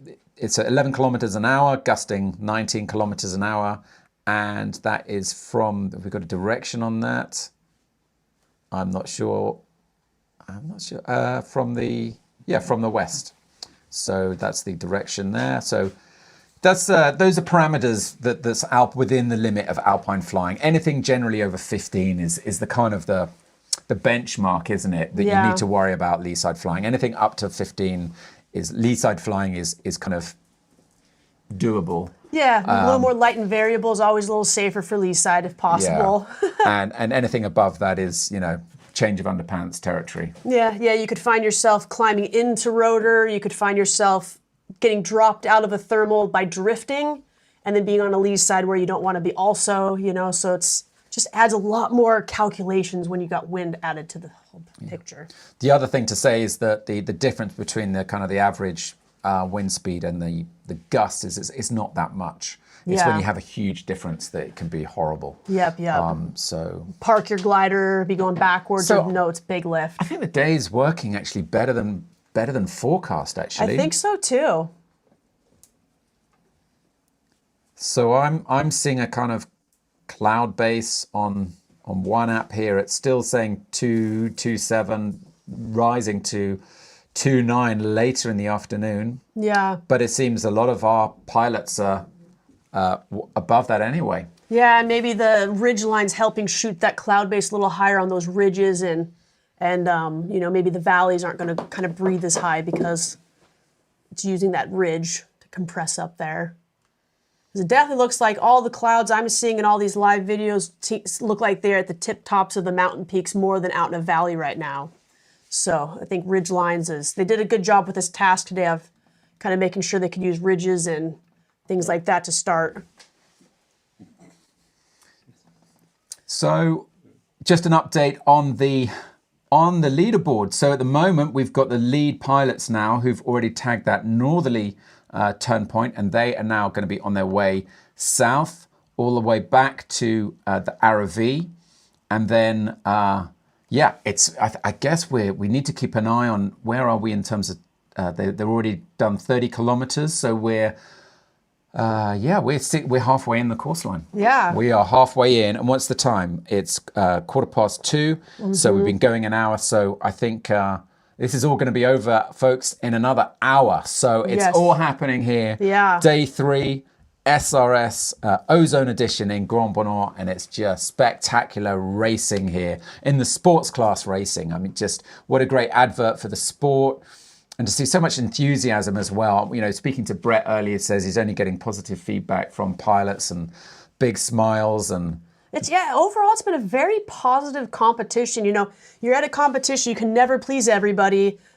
People get upset with their results or different things or communication. And overall, they've had good communication. And I think a lot of pilots have been pretty positive. So, good job with the directors on that and communication-wise, and getting retrieve. It seems the retrieve situation's been quite simple, and things they've got those Flymaster trackers where they can just say need ride and it drops pins, and they got Telegram groups and WhatsApp groups, and they're just able to collect people very easy. So we've got in the lead Atasak Wonkita. So we don't know anything about Atasak. Yeah. So we'll have to find out later on, but they're doing super well. The thing is just updated. So he's, currently at altitude 2.2. We don't have a speed. We've got him on the GTO 3 with the Gingini Race 5 harness. Okay. So got good equipment to be leading out there.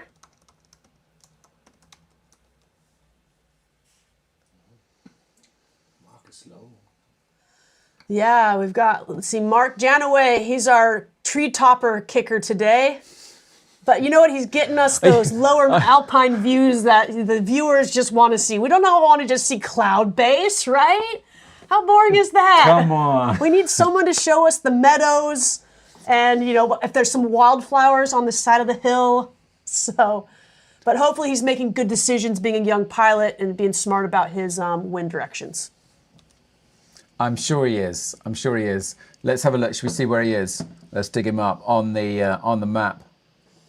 Mark Janaway. There are 3 Janaways in this, so it's quite hard. There he is. And an M for Magdalena Janaway. That's Magdalena. So I was nearly close. Let's see where Magdalena is. So she's just tagged that. So she's on her way north. She won't have tagged that turn point yet. Because you do that on the way back. Yep. But she's doing well, 2-2. Let's see where Mark is. There he is, Mark Janaway. Oh, no, that's all right. Magdalena, we want Mark Janaway.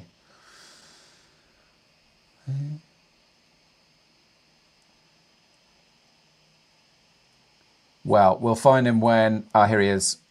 So currently lying 54th.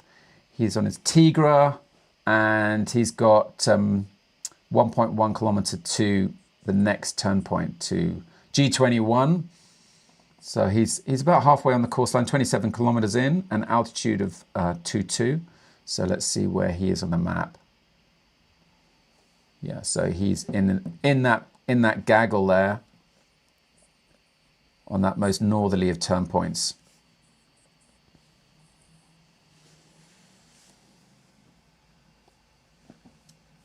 And we've got some nice views from Helena that we talked to earlier today. And it's kind of showing you guys where those clouds are kind of lining up on the top of the ridge lines there. So you can kind of see there's some kind of bumps out in front, ridges to use to then link up to the upper ones if they are going to want to do that. She's got some pilots a little bit lower still working their way up. And then we've got some pilots cranked out up there at the top of a cloud base, it looks like. So beautiful, beautiful views. I'm really enjoying the live today. Some people who won't be enjoying the live view will be these ones. Oh, some of the ones on foot. Spare a thought, everybody. Let's have a little moment of consideration for these pilots here at La Clusaz. I'm not going to name and shame them. Yeah, why not? Who's you got? Alberta Clavera, Poaba Dirk, and who else have we got? Oh, just rebooted. It looks like they're by some chairlifts. Maybe they could not relaunch for the comp. I'm just wondering if there are any familiar names here. Colin Rathburn. Yeah, so unfortunate for them, their race is over. Alexandra Frolov also bombed out. Pierre Savard, he's bombed out. So Yeah. and they'll be gutted because they'll be looking up and they'll just be so, Yeah. you know. And maybe it was something stupid, or maybe they thought they could get a lift and they made a decision and Different line or wrong Yeah. breath. Yeah. It seems from what I kind of was watching, it was some of the people who took the Valley line were a lot of the ones who kind of bombed out. So it seems like today maybe the Ridge line was a good call to start. Maybe the Valley just wasn't quite working, but one we did know that took that Valley line was Helena, and so we'll be able to kind of maybe ask her, you know, how that worked out. Was that breath that got you up and out of there, or you know? So maybe she'll give us some insight later on that. Yeah, I remember bombing out a while ago, and it, you know, it's just that. What happened? What just happened? I Yeah. don't know what happened. Yeah. What happened? Land and you go through your brain on the debrief and you're like, yep, that's where my pilot error was, or maybe you had several pilot errors. So I'm just pulling up the map here, and guess who's in pole position? Baptiste? No, Ah. it's Marco, who we were with earlier. So that, Okay. so he's here. He's this little red triangle. He's at 2-4, and And he was saying earlier that he was thinking the Ridge was the way to go today, correct? no, No. you know, excuse me. Yes, on the cable car, Yeah. he was with the group of Swiss pilots, all saying, you know, That they the thought Ridge, that was gonna be the way to go. That's a kind of like, yeah. So it seems that It's a theory has good- worked out so far. Absolutely, it's a great advert for the region, and showing to also for any visiting pilots who are not going to do an SRS that if you're struggling, head to the ROV, but be prepared for some 6 meters a second thermals, Yeah. which that can be quite bumpy. Yeah. It'd be interesting to talk to him later and get a debrief on, you know, what it really feels like 6 meters, because sometimes a 6 meter thermal can be quite smooth. Yeah, yeah, depending if it, you know, what region you're in, what pressure system we're in. Yeah. And we're in a high pressure And also, system you know, right if now. your ears start, you know, that's always a giveaway. If your ears are start popping, then yeah, it's kind of climbing, yeah. yeah, when you need to sort of hold on for dear life. Yeah. But I always find when you get into those really strong climbs, you're almost just getting that on a tip and you're almost spiral diving to keep the pressure in that glider going and just climbing up, and you're not so much flat turning, you know? It's where your glider tries to take whacks and stuff, like crank and bank it, get it pressurized, and just vitamin G-force your way up to the clouds, you know? Absolutely. So we've talked a lot about in terms of the strategy, the ROV chain has clearly been working. It's their safe space, if you like. They know it's working and it's working well, but they're going to have to leave it very soon. So as soon as they've got this turn point, the lead pilots now are going to have to forge out into the more open terrain, into the, I'm not going to call them flatlands, it's not really flat, but it's the valley. It's the kind of open rolling hillsides between the ROV, between the ROV and the Lachat ridge lines. So a little bit more technical, maybe a little bit less obvious.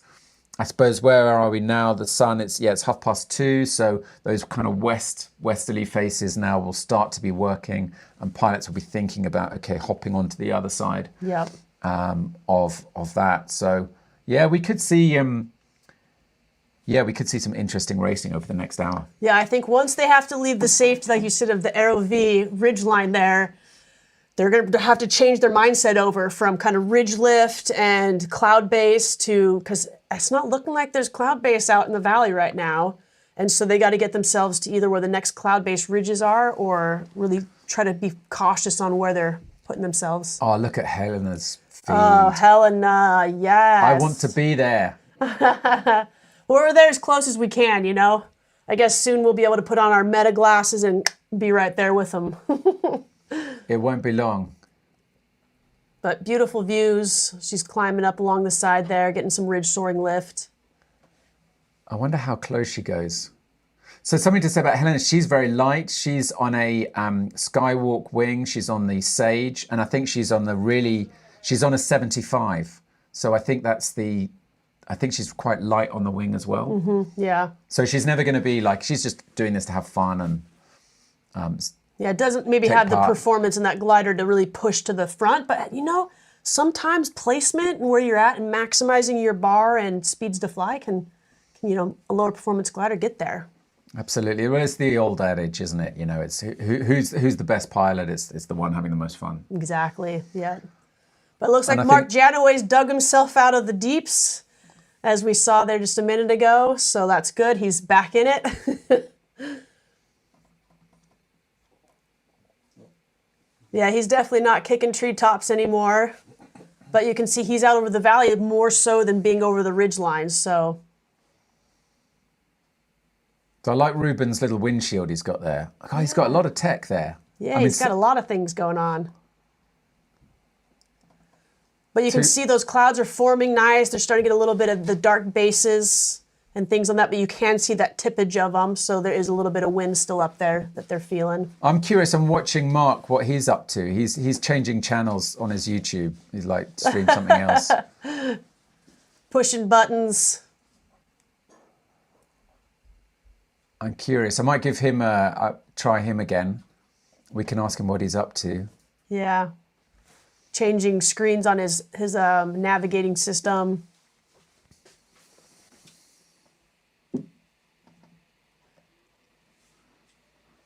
It's like Ruben's got a little bit of some turbulence there he's in, got a little bit of the hip dancing going on. Feeling some pressure on those rears a few times there. So just looking at the leaderboard, Marco is moments away from tagging the next turn point. It seems like he's already turned, so he can just fly through it.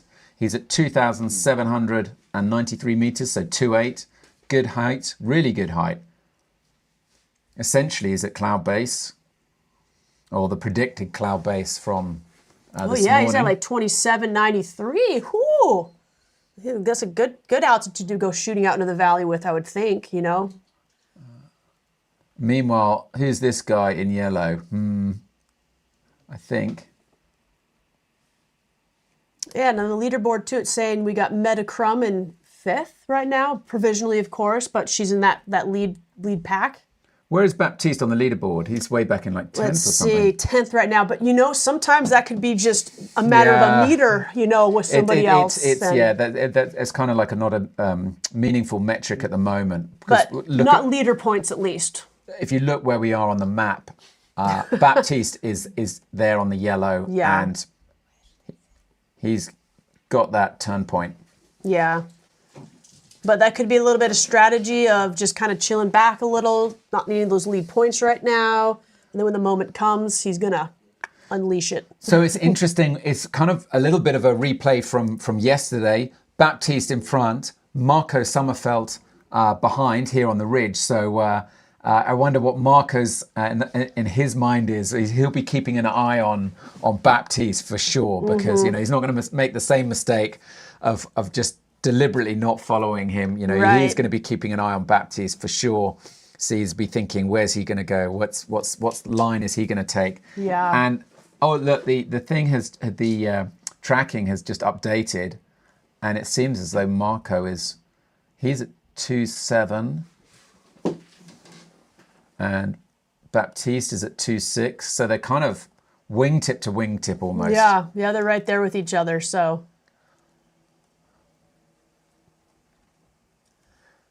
Yeah, it looks like Ruben's in quite a bit of turbulence. See him he's back off of his rears onto his brakes, which kind of shows you he's active flying there. So hopefully he climbs up to a little smoother area, but he's got those nice glacier views there. Some of the last remaining snow, very sad. All these heat waves that we've been having in the the last few weeks. I get a lot of mountaineering stuff on my feed, and it's just really, really sad. There's so much rockfall everywhere in the Alps. The state of the glaciers in Switzerland is just shocking. I mean, there was a huge rockfall on the Tour Ronde that I saw in the Mont Blanc Massif just a few days ago. The Tackle Glacier on the way up to Mont Blanc is in a shocking state. All these crevasses have opened up. So, yeah, it's really sad, actually. But here we are. At least there's flying. It's a good sport. And a lot of these, it's interesting, a lot of these resorts like Grand-Bornand will be thinking about it as well, is how do we think about a world where, you know, we can't rely on skiing in winter. And so a lot of these resorts are thinking about what do we do in the summer, and paragliding is absolutely something that is potentially can attract large numbers of people. Yeah, and local James, he was saying that the country of France has gone from about 35,000 pilots to, I think he said somewhere around 50,000 now, which coming from the U.S., just absolute, like, I'm surprised my head didn't just explode, because we might be, you know, maybe 8,000 active pilots, maybe? And to hear 50,000, just, wow, amazing. Well, I think he said in 2010 they only had a handful of pilots in the local club, and now they're up to 300. 300 something, yeah. So definitely getting popular. So Marco is showing us how it's done here on the day 3 of... Well, I think you see Baptiste right below him there on the Delta. You clocked him, did you? Yeah, I didn't see he's him. just right below that teal with the pink. Can't miss it. Pink and me. Can see anything pink. That's got to be a nice feeling. I mean, when you're in a thermal and you're looking down and there is, you know, the world champion. Right, you're like, okay. Hey, this is good.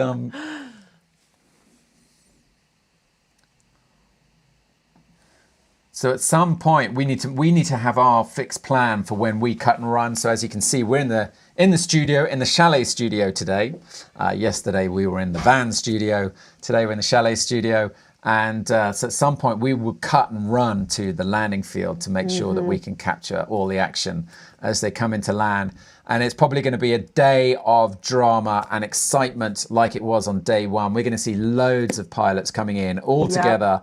It will be carnage in the best possible sense of the word. Well, and they did say in the briefing that to be aware that there'll probably be more compression in the landing zone today. So a little higher wind. Pay attention to how they're going to set their landing approaches up because of that. They've all been given the memo about not over the houses. And the other thing is today on the board, the elevated goal is 400 meters. So the important thing is the finish line is 400 meters in the air. So giving pilots plenty of time they can race hard to that point, but then after 400, once they're at 400 meters, set it up smart, get that landing they can just good. relax, because what you don't want is pilots just piling in. Yeah. We don't need people kicking treetops downwind and then sliding in and tumbling in, you know? No big deal. It's not good. Don't need any broken bones and stupid things like that. So it looks like they're following the ridge line for as long as possible. Yep. Baptiste and Marco. And it's interesting because the line, Baptiste and them went all the way up to that peak, while a chunk of them kind of hit it from the side and tried to turn and burn, and Baptiste and them stayed right on the ridge. So there was some strategy there. I think you're absolutely right. Look, we can see on the map here, those following the ridge, we've got Baptiste and Marco, Baptiste in yellow, Marco in red. And then just to the further north, within the turn point radius, you can see a bunch of pilots flying out west. And so they've decided to push out early. The jury is out on which way is the right way. Yeah. Well, like Meta, she touched it just that very, very outer corner, but she's drifted her way into where Baptiste and them are. So interesting to see. So where is Meta right now? She is just about to exit the cylinder. Okay. Oh, there she is. Yeah. So she is this yellow-pink dot, the yellow-pink. But if we look, there's almost, looks like maybe 500-meter difference from where she's at to somebody up on the top of the ridge right now. So they tagged that waypoint, but then needed to climb to get the next spot going. Can we pull up, let's find Marco, because he'll be giving us I think we've got him on this one right there. Yeah, great, thank you. So we got him in that lead there. So this is the view from the red triangle. Red triangle. A little red marker on your map. Here he is. So Marco, we can try and, he's at altitude 24. And there we go. Yeah. Perfect. Yeah. They're on glide exciting right now. stuff. Right, they're pushing out, they're on glide, crossing the valley to get to this huge radius here. I mean, that's a massive radius. Yeah, so it'll be interesting to find out if they can tag it and run, or when they get there, if they're going to have to go further into it, find a spot to work, and then move from there. So I think as we see that situation, we'll know when we need to leave and get to the landing zone. So that is an 11-kilometer radius that they've got around this turn point, which allows them to kind of push on to the, if they want, as you say, they might keep going and try and get these westerly ridges. You know, here we've got the Tournette over here, or push on, go a little bit further north. La Chaux ridgeline, just heading. I think we'll see them. This is the way that Baptiste was talking about in the afternoon. The thing to worry about is the northwesterly wind, whether it's an issue and causing issues on the lee side. Yep. But the way is obvious. I think what we might see is them pushing onto this ridgeline and connecting, following it north. And then what Baptiste did yesterday, which is kind of extraordinary. He then went out into the valley and saw this sort of little convergence line, did half a turn, got a little bit of lift, and then glided into goal. Yeah. It's the efficiency of these guys that at the top level that is so amazing. Yep. Meanwhile, it's been a while since we spoke to Helena. Should we check in with Helena again? Yeah, it looks like she's on a nice calm moment. Maybe we could get a little feedback from her. Let's find her on the leaderboard just to see where she is on the course line. Yeah, get that lined up and then. Okay, my tracker's kind of decided now's the time it doesn't want to work. But anyway, we'll give Helena a call and see if we can speak to her.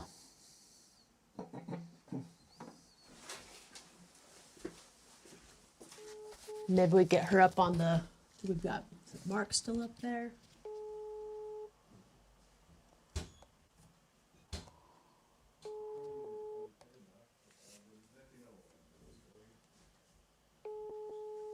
One more beep. No, she can't talk. Yep, she is busy trying to stay in the game.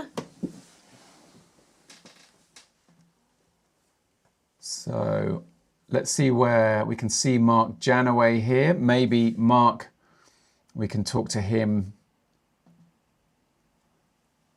as well.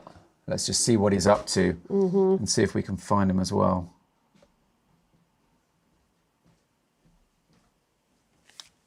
He's got some climbing he's got going on. Maybe getting a little issues maybe with some feedback there of it being smooth, but we got him there thermaling. There's the glider I fly the Lynx. I got the pink version though. Okay, I'm back. The leaderboard is back. And now who are we looking to? So Baptiste and Marco are out in front. Okay. So that is the kind of headline for the moment. And Baptiste has got the lead up points. So the Thai pilot, Altasak Wonkita, he's got some great lead out points. He's got 100%. We saw earlier he was doing really well. Yeah. So it really pays to kind of push out in front. And there's an explanation for that on the SRS.live blog as well, which is Ruth is updating, Ruth Jessup. And first female currently is Mette Krum from Denmark. We can see where she is. So she has now got that, looks like she has tagged that turn point. She's in a massive gaggle, actually. Yeah. There's a whole group of them, maybe 30 pilots. Yeah, big chunk of them there. So we've got some more Comments coming in. The views are incredible. The flying looks amazing. I want to fly there now. Yeah. Yeah. Get it on your to-do list. Yeah. Get over here. It's looking good all week. Actually, we got this high pressure system sitting off the west of Ireland, and it's basically causing a good flying, sunny weather. Yeah, not too high pressure. We're getting clouds at least, and light winds. Essentially, light enough, not too strong. Yeah, and a nice thing we've had too is some of the nights earlier in the week, there was some rain. So we had some moisture put down into the ground, which is helping get some of these clouds going. So, but we're going to see if we can get I think JJ on the phone, our reporter of the sky. He's in one of the gaggles right now. He is. Let's see if we can get him on. I know he's with a big chunk of people right now, so maybe we got some updates from him. Maybe we get him up on the screen as well. There we go.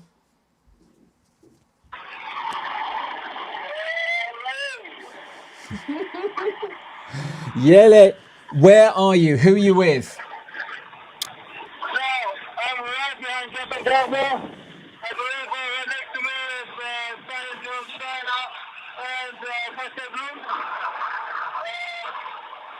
It's getting well. We are the second gaggle. This one is the China group that's leading the race, but they have at least 3 minutes advance advantage. And we're doing now the push away from the ridge, Harley. And hopefully the leading gaggle makes a mistake, and this gaggle here, the second gaggle, catches up. How are you guys doing?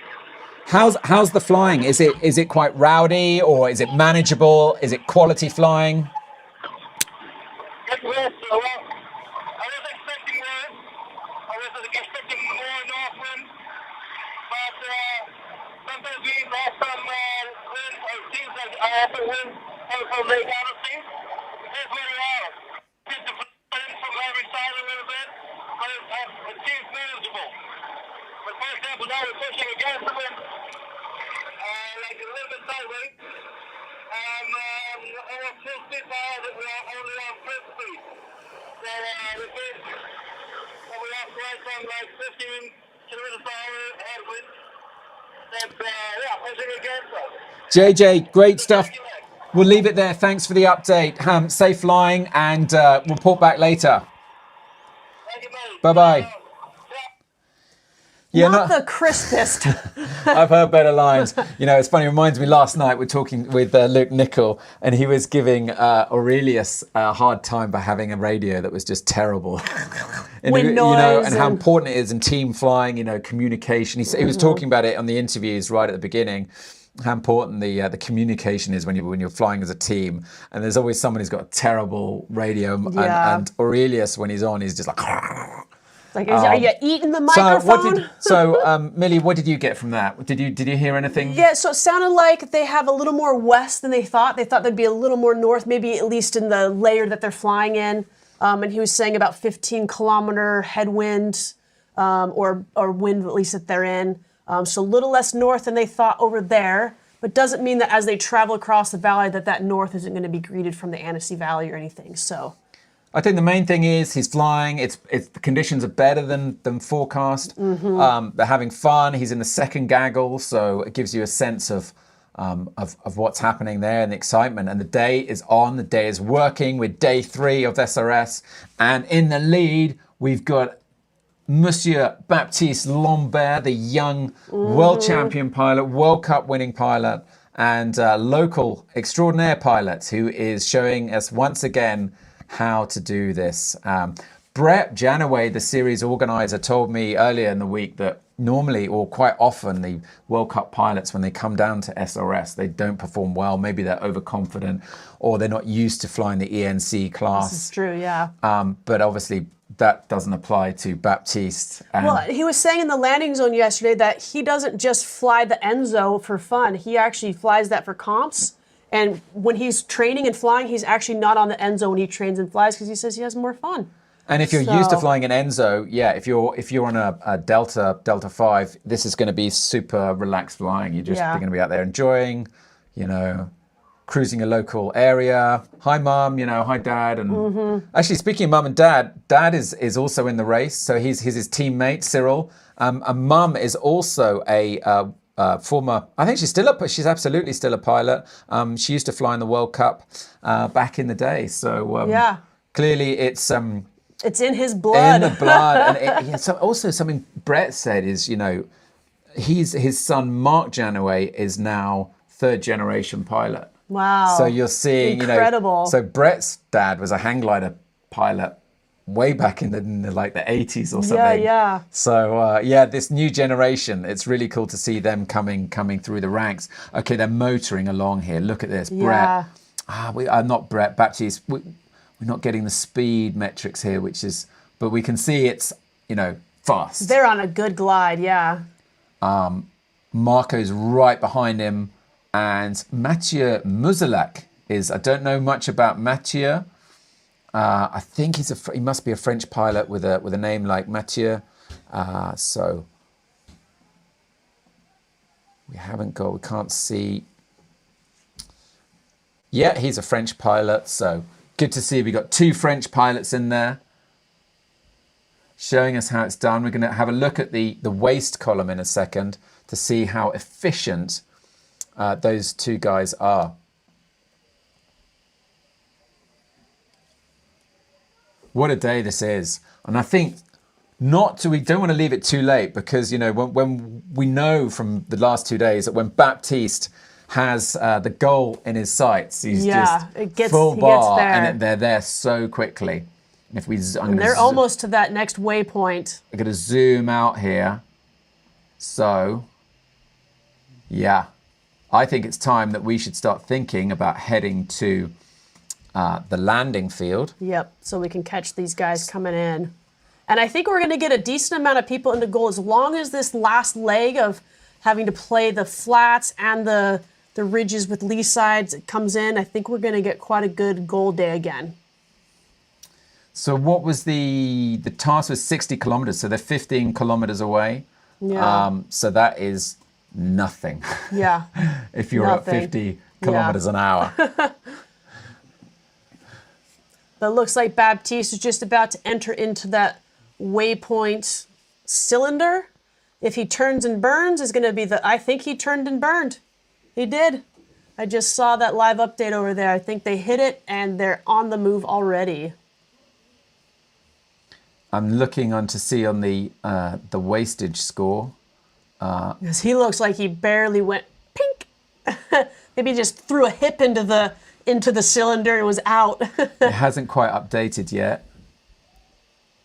So how it's going to roll, it's going to be a little bit wild. And just to warn you, there could be a dropout on the way as Millie and I go to the landing field from us, but we'll stay broadcasting with the pilots in the air, and then we'll come back on again when we get to the landing field.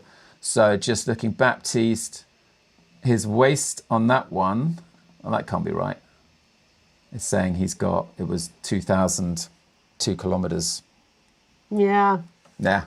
Well, we'll check in on that that'll again. update, but it looked like he just tapped and ran. Just the old little taparoo-ski.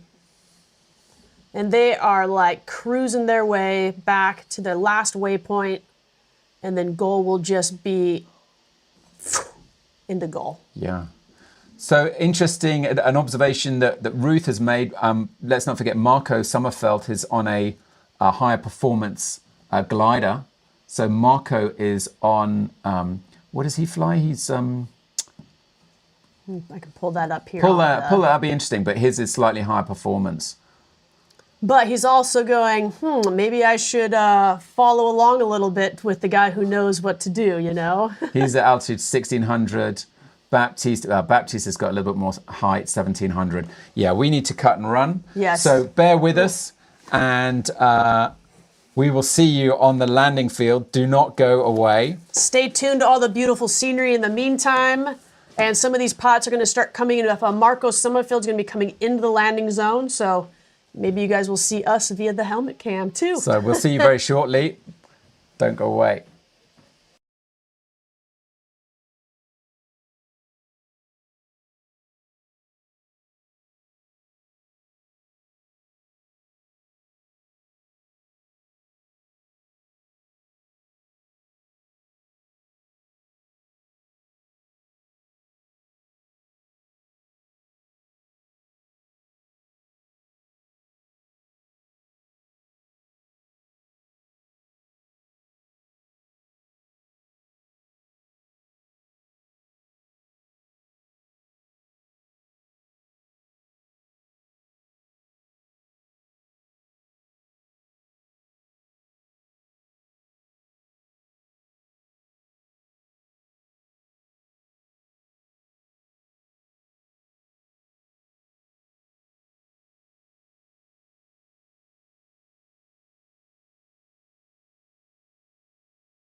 Okay, we should be back.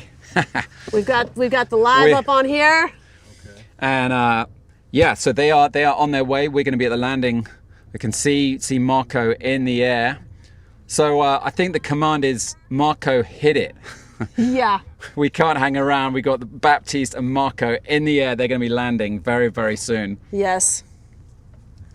So we'll get there in time. It's only a few minutes over to the landing zone from where we're at. So It's all clear. Oh no, there's a car coming, but he'll stop. Go. Yeah, he's stopping. We take priority. He said live. We've got pilots team. coming in to land. I think we timed this as five minutes to the landing field. Yep.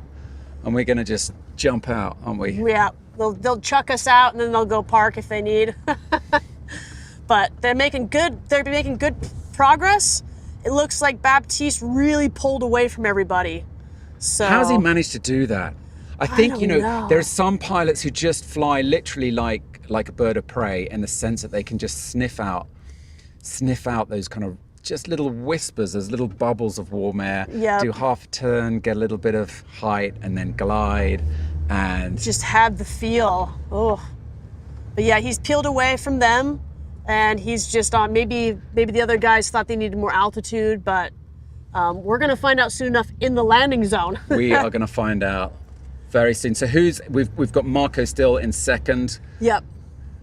Yep, Marco's back there. He's just working the ridge line. It looked like Baptiste just shot right over everything. So Baptiste will have the lead out points. I think Marco's still got the lead out points as well, so his position will be valid. Yes. Who can we see who's in third place at the moment? Yeah, let's check that leaderboard. Looks like maybe, is that Victor Aguilera? Okay, Victor, the dark horse. So Victor is only 16. Where's he been? We haven't seen him all day, so that's amazing. Yeah, he caught up somewhere. Yeah. So he is definitely a pilot to watch for the future if he's performing so well already, just at the age of 16. yeah. So that'll be incredible to get his input in the landing zone as well today. We are racing through the town right now, and luckily we are getting light traffic. So it's making it nice and quick for us. We're probably just cruising right below Baptiste. Not sure if we can see them yet. Someone with the yellow wing. He's got a teal wing with the pink. Oh, yeah. Let's see. Quite can't see yet, but he's almost to that waypoint, which is basically almost back to the top of Grand-Bornand. And then it's just that victory glide in basically from launch right down to the landing zone. So almost like maybe a sledder style thought process, but straight to the LZ. So today we're coming up for 3 o'clock. So I think we're going to get in under 2 hours, isn't it? I think Super fast. 2 days ago was a 2-hour task. He came in on day 1 in 2 hours.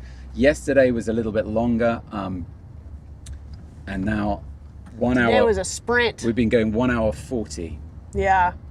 Wow. You got to be able to be a distance runner and a short runner in the sport. But super amazing to watch how they worked the ridges, how they moved around, and what was working today. Let's see what we can see out there. We'll keep our eye here on the tracking. Okay, the road is clear. Let's go full gas. All right, Baptiste has hit the last waypoint. He is on glide to the landing zone right now. Altitude-wise, he's at 13 meters. And right behind him is Marco Sommerfeld on good glide. He's left behind Mateu. And so it's going to be who gets it out of those two is the next question. So we should be able to see them like right now. I'm just looking up there at these mountains. I think I see him right there. Yeah, and I can see a yellow wing. Yep, and right here to the left is that Delta 5. Okay. I believe. In the little blue wing up there, yeah, okay. So he's still in the air. But it won't be long. He is coming in. It's always the way, trying to race these guys. Always car versus pilot. Yeah. The pilot always wins. They're always so much faster. We can see him there. I can see the yellow sub. And we're just moments away from his third victory at the SRS, taking part for the very first time. Baptiste Alomba. I'm going to turn the camera around, actually. Because odds are you'll be getting it on the run. Red Bull X Alps style here. I think we will be. Yeah, there he is. We can see him coming in. His final glide. Not the altitude to do any big wing overs or spins and stalls like that first day, but a beautiful finish, a beautiful race. We've just lost sight of him, and maybe we've just missed him. Here he is. There he is. He's coming into land. Beautiful. There's the touchdown. Just touching down Just there. got it. Amazing. The door's locked. It's child locked on us. Okay. All right, let's go, let's go.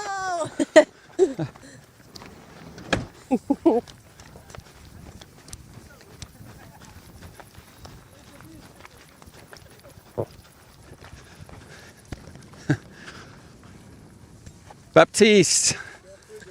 Huge sink at the last turn point above Grand-Bornand. Attention, grosse dégueulante après Grand-Bornand, prenez un peu de marge. You were too fast for us. Yeah. But at the end, I got a bit like ahead of myself and made goal, but a bit too low, so I will have some penalty points. You just gave a warning on the radio. What was that? Yeah, I told like I didn't expect there's a huge thing just at the last turn point. So I told the team like to really like take some margin, because for me it was like tight. Overall, how was the day for you? Was it as predicted? Yeah, there was higher clouds than expected, which allowed us to go on the east face of the Aravis. So it was a bit bumpy. I didn't expect us to go there because I thought it was too low for this. So it was a fast option, but bumpy. But then, the day carried out. Then we went on the west face, which is more like, it's better oriented for the wind today. So then it was fine. Baptiste, we'll come back to you. We're going to watch the next pilot coming in. I think that's just a solo I think pilot. you're right, yeah. Next up, we've got pretty much Marco and Mateu. So they will be pretty much neck and neck. We'll see who's on glide first. Marco is on glide straight out here. Let's see where he would be. Is that not Marco? Is he not on a gin wing? He is, let me look here for Marco. He's on the GTO 3. So that's a gin coming in. And on tracking, that should be him. So it will be interesting there. Baptiste saying he came in low, actually got a massive amount of sink, so we'll be getting a penalty for that. So anything on the scoreboard is provisional. It will be really interesting to see whether he manages to maintain his lead or whether the penalty that he gets. Yeah, and that's where I saw him peel away from Marco and Mateu and Victor, and they stopped and tanked up, it looked like. So that separated them, and they might not have been as willing to kick it in so low. All right, pilots are getting the memo to line it up perfectly over not the houses. What a great day Marco Sommerfeld has been having. And giving us all the aerial footage to see him. I feel like I've been in the air with him, don't you? I know. He took us on a journey today. That was an amazing journey he took us on today. If I had some VR glasses, it would have just stepped it up. Okay, lining up. Final approach now. And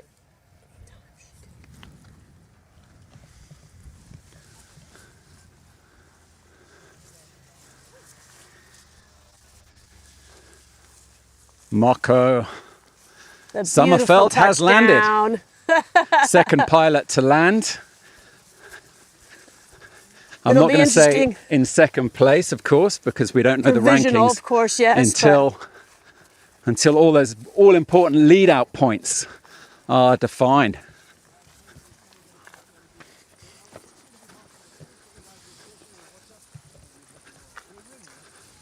So, Marco, congratulations! Yeah, big smile on your face. Yeah, it's good, really good. Yeah, you had me on the phone when I had the 6 meter climb. Yeah, amazing. That was super amazing. There was a little bit of colourful language. Yeah, your swearing in English was very impressive. Okay, yeah, thank you. So from now on, only in German. Yeah. Okay. But how was it that when we called? Dangerous if you're riding full bar on the ridge, then it's dangerous. But there I was in the climb on the brake. It was just like 5 meters a second. Imagine that. It's every finger snip, 6 meters, 2 stories of a building. Yes. So it's amazing. Were your ears popping? Yeah, everything, everything. And overall, the day better than expected. Way better, really way better. So I only took 5+ climbs, not more. Yeah, so it was a great day. Beautiful footage for us to watch. And do you know the ranking yet? Because Baptiste, I think, will take a penalty. Really? Yes, he came in low. He got the big sink. Okay, okay, we will check though. So I came in with 150 and look, all these guys over there, they're coming low, so they will make goal. Yeah. Okay, okay, we will see. So big sink in the Marco- valley, apparently. Thank you. We'll come back to you. yeah. We'll chat. We're going to watch the next pilot here coming in. Yes. Let's see. Do we know who's in the blue sub? I believe this is Victor coming in next. Victor is definitely our young pilot. Victor, 16 years old. Amazing. On the GTO3. And we can see there's a bit of wind having to deal with here. So he's just going to kite up. He's another pilot with a big smile on his face. Yes. Victor, congratulations. Thank you, thank you. Another great day for you. Yeah. How was it?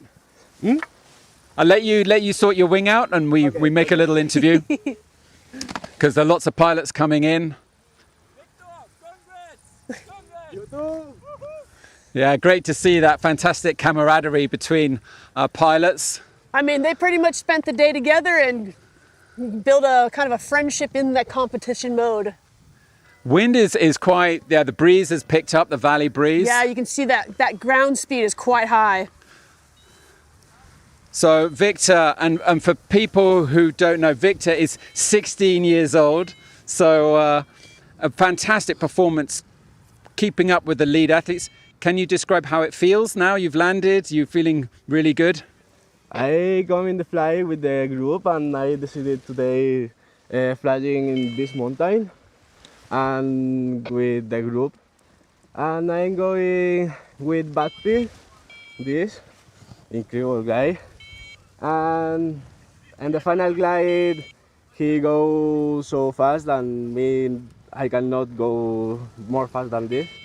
And perfect. I am very happy and perfect landing. Everything perfect. Yeah. Congratulations! Brilliant to see. Tell us what wing are you flying? Your wing. What are you flying? The GTO. You're on the GTO. Yeah. And you're happy with it? It performs well. Yeah. I like it so much, the glider. I like it so much. Yeah. So congratulations. Perfect. We'll catch up with you later. Thank you. Few more pilots making their way in here. Who is this coming up? Can't recognize with the sunglasses on. He's one of our pilots. It's definitely Ozone. It's Matis. And Florin. Florin. Hi, Florin. How was today? It was quite interesting. It was a day for grown-ups on Les Aravis. It was quite rough. Yeah. But all went fine, I think. And I think, the winner is the one that could mash the speed bar in turbulence most. Okay, good. Yeah, good. Otherwise, very happy with it seems that the day was better than predicted. Yeah, I think, the wind was less than what we expected. And I think the task was well designed for us to give us the opportunity to be on the wind side wherever it was possible. Oh, perfect. Okay. We'll leave you.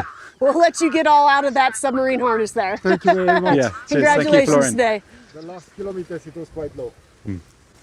And we can see pilots are quite low out there right now, so we might not have some people make goal today, it looks like, unless they can climb back out. Well, exactly. That's what Baptiste was saying there, but they're just bombing out. There's a massive sink, and that is obviously the reason why we didn't quite catch him. If he hadn't had that sink, I think we would have got here. Yeah, if I hadn't the door in, locked on me, the kid lock kind of came on. I know, we're trying to get out. I tried to open it while it was moving, and maybe that was why. You're not allowed to do that now. But yeah, definitely, you can see that's where Marcos and them made a different decision to stay back. So look, we've got more pilots coming into land. It's just great to see them all coming in here with the amazing RV chain. So we've got a really good view now of the playground, of the arena from today's aerial battles all around us. There is the RV, and absolutely glorious. That's what we were seeing up close from all that live footage today. There's all those mountain ranges there.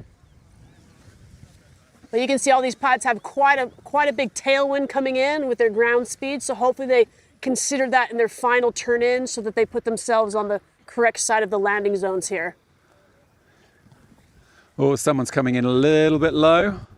So hopefully the other pilots note that and can make their turns a little sooner. So I think at this point the rankings really are kind of meaningless. It's just happy pilots now making goal, happy with their performance from the day. We've got someone doing a few wing overs We got some behind me. celebration. Yeah, it's always nice to pull in a few. There's Ulrich Jessup. Let's have a word with Ulrich. Yeah, you talked to him up on launch earlier today. Yeah, well, let's hold back. We'll catch in with him from launch to landing today, yeah? Beautiful. So these guys adjusted and they make it into the main LZ correctly. Very nice. One of the Swiss League pilots right there. We'll have a word with him in a minute.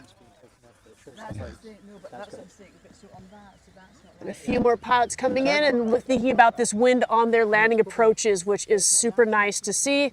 That is going to keep the meet director and the landowners happy. So, sorry. Can just speak to you? Darkman.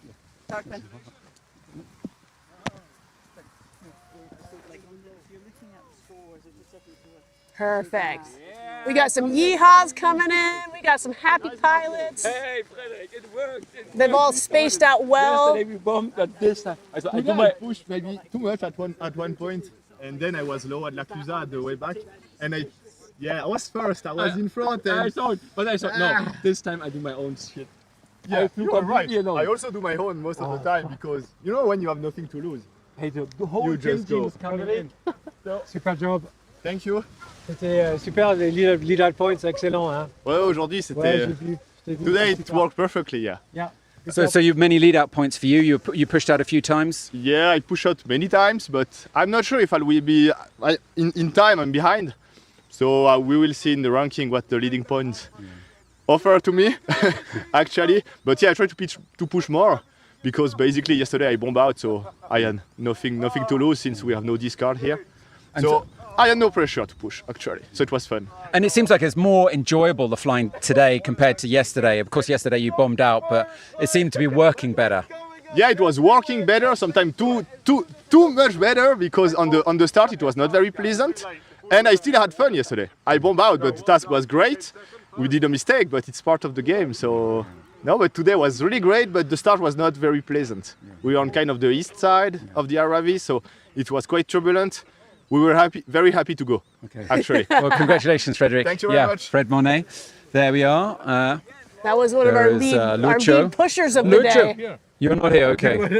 do you know how badly penalised will Baptiste be? I'm not really sure, but I think the winner was the young guy. It's a superstar. Yes, Marco. Yes, definitely. Okay, all right. He will be penalised, so he will be not the winner. Even with a lot of leading points, he will be strongly penalised. Yeah, we'll have to see. Now look, into the mix, we got a tandem pilot. I was just seeing if Steve was still around, the meet director. He is moving around somewhere. He's moving around when he comes next through. But I was also keen to see where and then Ulrich is. We got Marco over here, yes. We talked to him yet? Yeah. Oh, Luke. Or Luke, yes, Luke.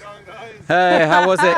Hard at the end, but awesome. Yeah, a little bit rough in the first bit, and then the middle bit was amazing, and the last finish, the last 10 minutes was, well... Did you get some sync? Yeah, and our radio message on our team radio was like, it's lifting everywhere, just come! So a lot of us came, and then that happened, it all changed, and we went in a down cycle. Well, glad that you didn't get sucked down too fast and made it to goal with enough altitude. Yeah, just enough altitude. Let's see. I think I'm going to lose some points for coming in 200 or 300 meters I think low, a few people are going to be in the same scenario, so we'll Yeah. have to just see when the finalized stuff comes out. Hey, thanks, guys. But overall, it seems like a much more enjoyable day than yesterday. Yesterday seemed like it was hard and scratchy. Yeah, for sure. No, it was good. It was a super nice day. It wasn't as windy as... RV was a little bit windy early on, but then the whole wind seemed to die down and the thermals took over. It was good. Oh, wonderful. Yeah. What was your strongest climb?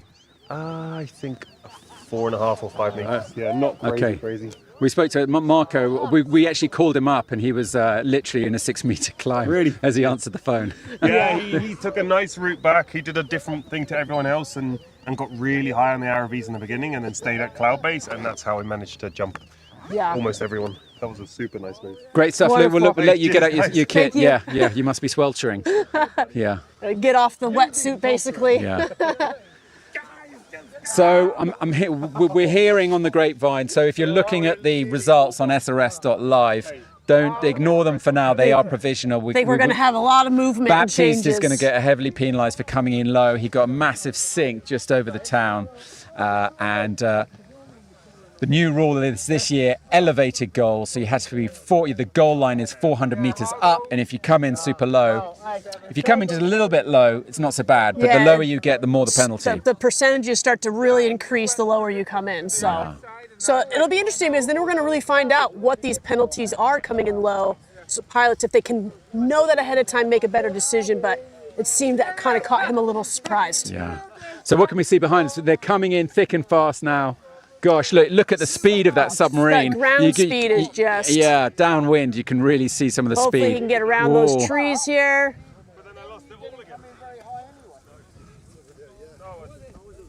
Yeah, that's just pretty. Over the top of those trees. There he comes. And it's always hard on those downwind legs. You lose altitude and they take longer to come around. So really making sure you get that trajectory set up right. And pilots are coming in right behind him. And he beautifully brings it down. Yeah, as that is he how should. to do it. That is how to do it.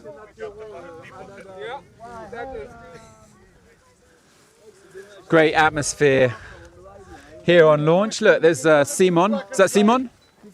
So Simon, how was it? Oh, pretty tough in the end. Before the turn point, we had a lot of sink. We took a little detour along some cloud street, and that was pretty good. But in the end, it still got tricky, and many landed on the way on the final glide. So I'm happy to be in goal. Yeah, congratulations. And was it quite nice that the task was set, within the sort of the valley? Did you enjoy that? Yeah, I think the Arvis is that ridge. It worked pretty good. Was pretty turbulent in the first leg down, but yeah, it was nicely done. Simon, we'll leave it there. Thanks. Just hearing that's Mark Janaway is coming in. Coming in on the Tigra. Now the BGD wings are normally really easy to spot because they're super multicolored. Yeah. So. There he is. Oh, he's over here. Mark is already over here. We got him right there.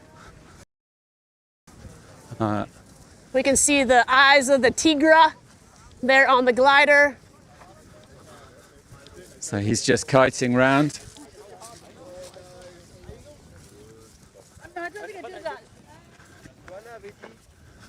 Okay, I hope this isn't electrified. Mark, you happy to have a little chat? Yeah, so how did today go for you? The end of it was stressful. Just made it in. Yeah. What's going on? Is there just a massive amount of sink back over the town, or like over the town? It's super sinky. I had like a 3-to-1 glide, so it was horrible. Like it looked like I was easily gonna make it in, then you just get to that part and it's so yeah. Battle all the way to the end. Yeah, that last little climb just in the lee side here saved us all. Oh, good. So, overall, though, if you could summarise, it was like really nice flying, like nice strong climbs, not too rough, and yeah, I was a bit behind again, but hey, you maintained. Yeah. Just to say, the footage you're capturing on your helmet cam is just awesome. We're there watching, and incredible. It's yeah. just great kind of like the POV. Yeah. So. Yeah, next time we need to be wearing meta goggles or something, Yeah, be right in the cockpit with you. So nice flying today. Yeah, it was really fun. Fantastic. Well, we kind of want to. What I want to do is ascertain the penalty for Baptiste, but and also see where the First Lady is coming in. I think. I know we've got Chen Roulet coming in here on final glide.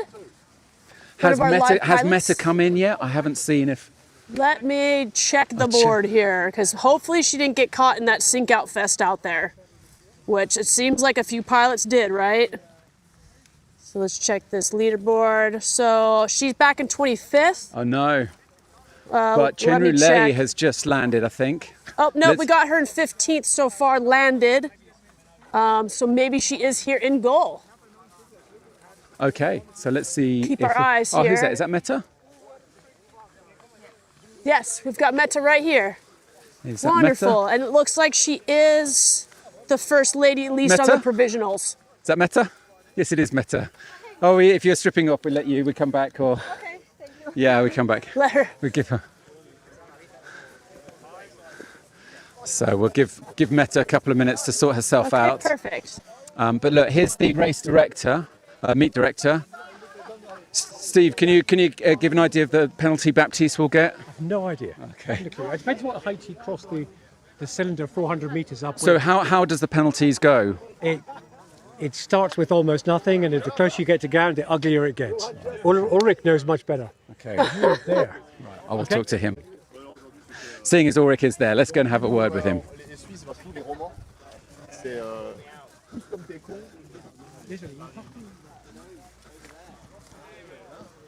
Ulrich, can I ask you, how was today? It was great. Yeah. It was. So we started off on the Aravis, and we were touring the lee side. So it was really rough and big clouds at all levels, so it's quite complex. And then going along the range was pretty muscular.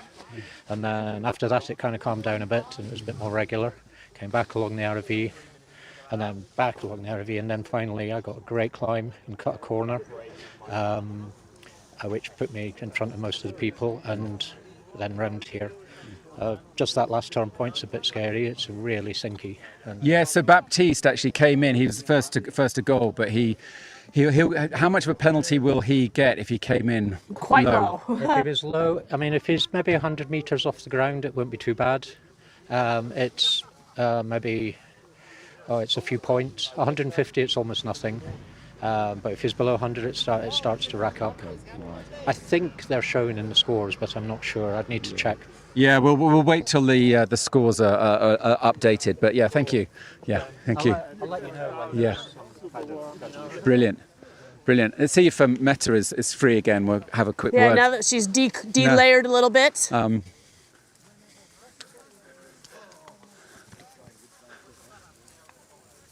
Meta, are you happy to have a quick word? Yeah. Do you mind if I ask without the sunglasses so we can see the emotion in your face? So can you give a sense of the day, how it was? How did the day go?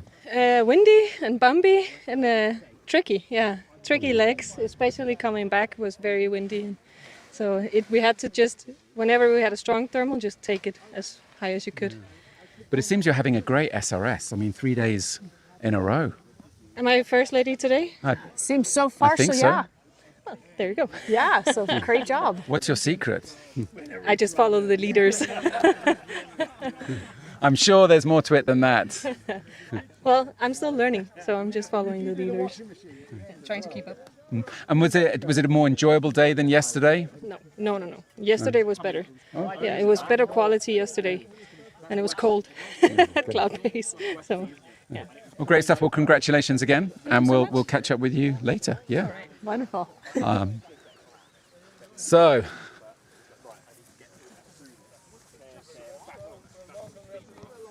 And we've got our live reporter has landed. Oh, okay. So we will go check in with JJ. And we'll go and talk to JJ, and then I think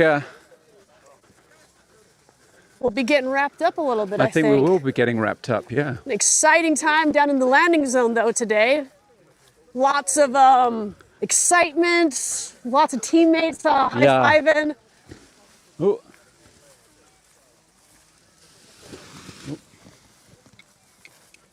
Just check. Yeah, just stand here a bit. You okay? Okay, perfect.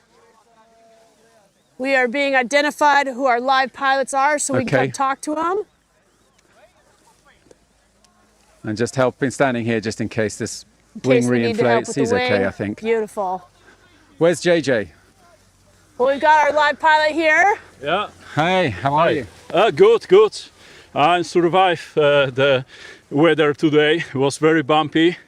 One of thermals was like 6.8. Woo! I feel I get the lines over my fingers, and I feel still pain. Yeah, and it was really turbulent. I saw left, right, people get collapses, and yeah. But you made it through. I made it. I'm happy. I really pushed myself to come to the goal because it was, in my opinion, very dangerous today. Yeah. Why was that? Was it the lee side flying or? Very strong thermal and very narrow. You know, when you went below the tops, was very narrow, and above the tops, like 300-400 meters, was okay, but below was very, very turbulent. Well done for making it here in one piece. Yeah. That's the main thing. Thank you. And thanks for all the footage that you recorded. Happy to do it. Yeah, the viewers loved the footage today. It was Today beautiful. was like blazing. Just Yeah. beautiful, yeah. Wonderful. So thank you. We'll let you. Thank you too. Yeah, get out of your kit. There's JJ, our race aerial race reporter. Hey, how are you, JJ? Hey, I'm fine. Good to see you guys. Yeah. It was a good race, right? It was fast. Yeah. Were you in time here for Lombard? We literally He was- filmed it from inside the van, his landing. Damn, that's like X-Alps style. Yes. I love it. That's why We have had the you. man for it. That's so good. Yeah, it was cool, right? It was like, it was bumpy sometimes. I had a massive collapse. But because, yeah, I was full bar and then there were thermals all around and it was gone. But otherwise, I think it went well, no? Everybody's quite happy. I think so. I mean, we were just hearing from one pilot. He thought it was really quite rough and a little bit dangerous. But on the main, most people are landing with big smiles on their faces, and yeah, very happy with the day and the task. Do you think it was a good task they set? Yeah, especially with the wind. I think the problem is if you go too low in some places, the wind really flushed over some passes, really got rough. So if you're too low, it's really no fun. Yeah. And I could chill, I could cut some corners, and so I could stay at a good height, and that was cool, enjoyable. But still, I had a 7-meter thermal in between. And then if the wind is a bit pushy, it was a rough and tough mix. But I think you can, in a comp environment with those pilots, you can still do it in a good way. Standout memory from the day? Oh, kind of the collapse. Because like, oh shit, got it back, was kind of fine, turned around, took the thermal. Okay. Just get Well, back we'll leave it in there. it. Well done. Well, fantastic stuff. So big thanks to JJ there. Jelle Johansson for all his aerial reporting. If you Thanks, want to Jelle. do it American, it's Jill Johnson. Yeah? Jill, okay, Jill. That's how I Jill. look at it. I'm all American style there. Yeah, great stuff. You can ask Chen Rui. She's over there getting her jacket off. Oh, perfect. Okay. With the helmet. With the I see, Yes, yes. yeah. All right. Yeah, she got some good footage for us as well. Let's go and have a word to the Chinese pilot. And then I think we'll be wrapping up here. Hope you've all been enjoying this live feed that we've been providing. It's for me, it's amazing to see all this footage from the air, and we're going to see one of the pilots who's been providing some of that footage. Yes. It's Chen. Hi. Oh, she's still got a film, man. Yay. Can we talk to you? Okay. Yeah. So thank you for all the filming. Some amazing footage. Thank you. This is a great flying day, actually. Yeah, it was a good day for you. Yeah, very good. I have a lot of fun. We fly a lot of convergency, the beautiful mountains, the beautiful scenery. Yes. We are very enjoyed. Yeah. Well, that's good to see. We like to see big smiles on the landing field. Thank you. What was the biggest memory from today? Pardon? Sorry. Like, what's the thing that you remember most from today? Today? Like the happiest memory or the best thing? For today, I just follow the leading goggle. Yes, that's my first time for the leading goggle in this competition. So I feel very happy. Yeah, good. Yeah. We saw you. Yeah, we were watching. and thinking, hey, look. The footage you gave us was amazing. The viewers loved it. We're like, wow, where is she? It's beautiful. Yes, so thank you. But yes, you had lots of fun. Yeah. Wonderful. Thank you very much. Yes. Yeah. We'll let you finish getting packed up. Thank you. So great scenes here in Le Grand-Bornand. Thank you all for watching, and thank you to Millie for your co-commentary. There's some great insights there. It's been a lot of fun. And we're going to say goodbye from now. So stay tuned. We'll be back tomorrow at the same time, which is around 12 o'clock. Sometimes it changes because of the start time is not announced until often half an hour or an hour before. So anyway, thanks for watching. We'll see you tomorrow on paraglidinglive.com.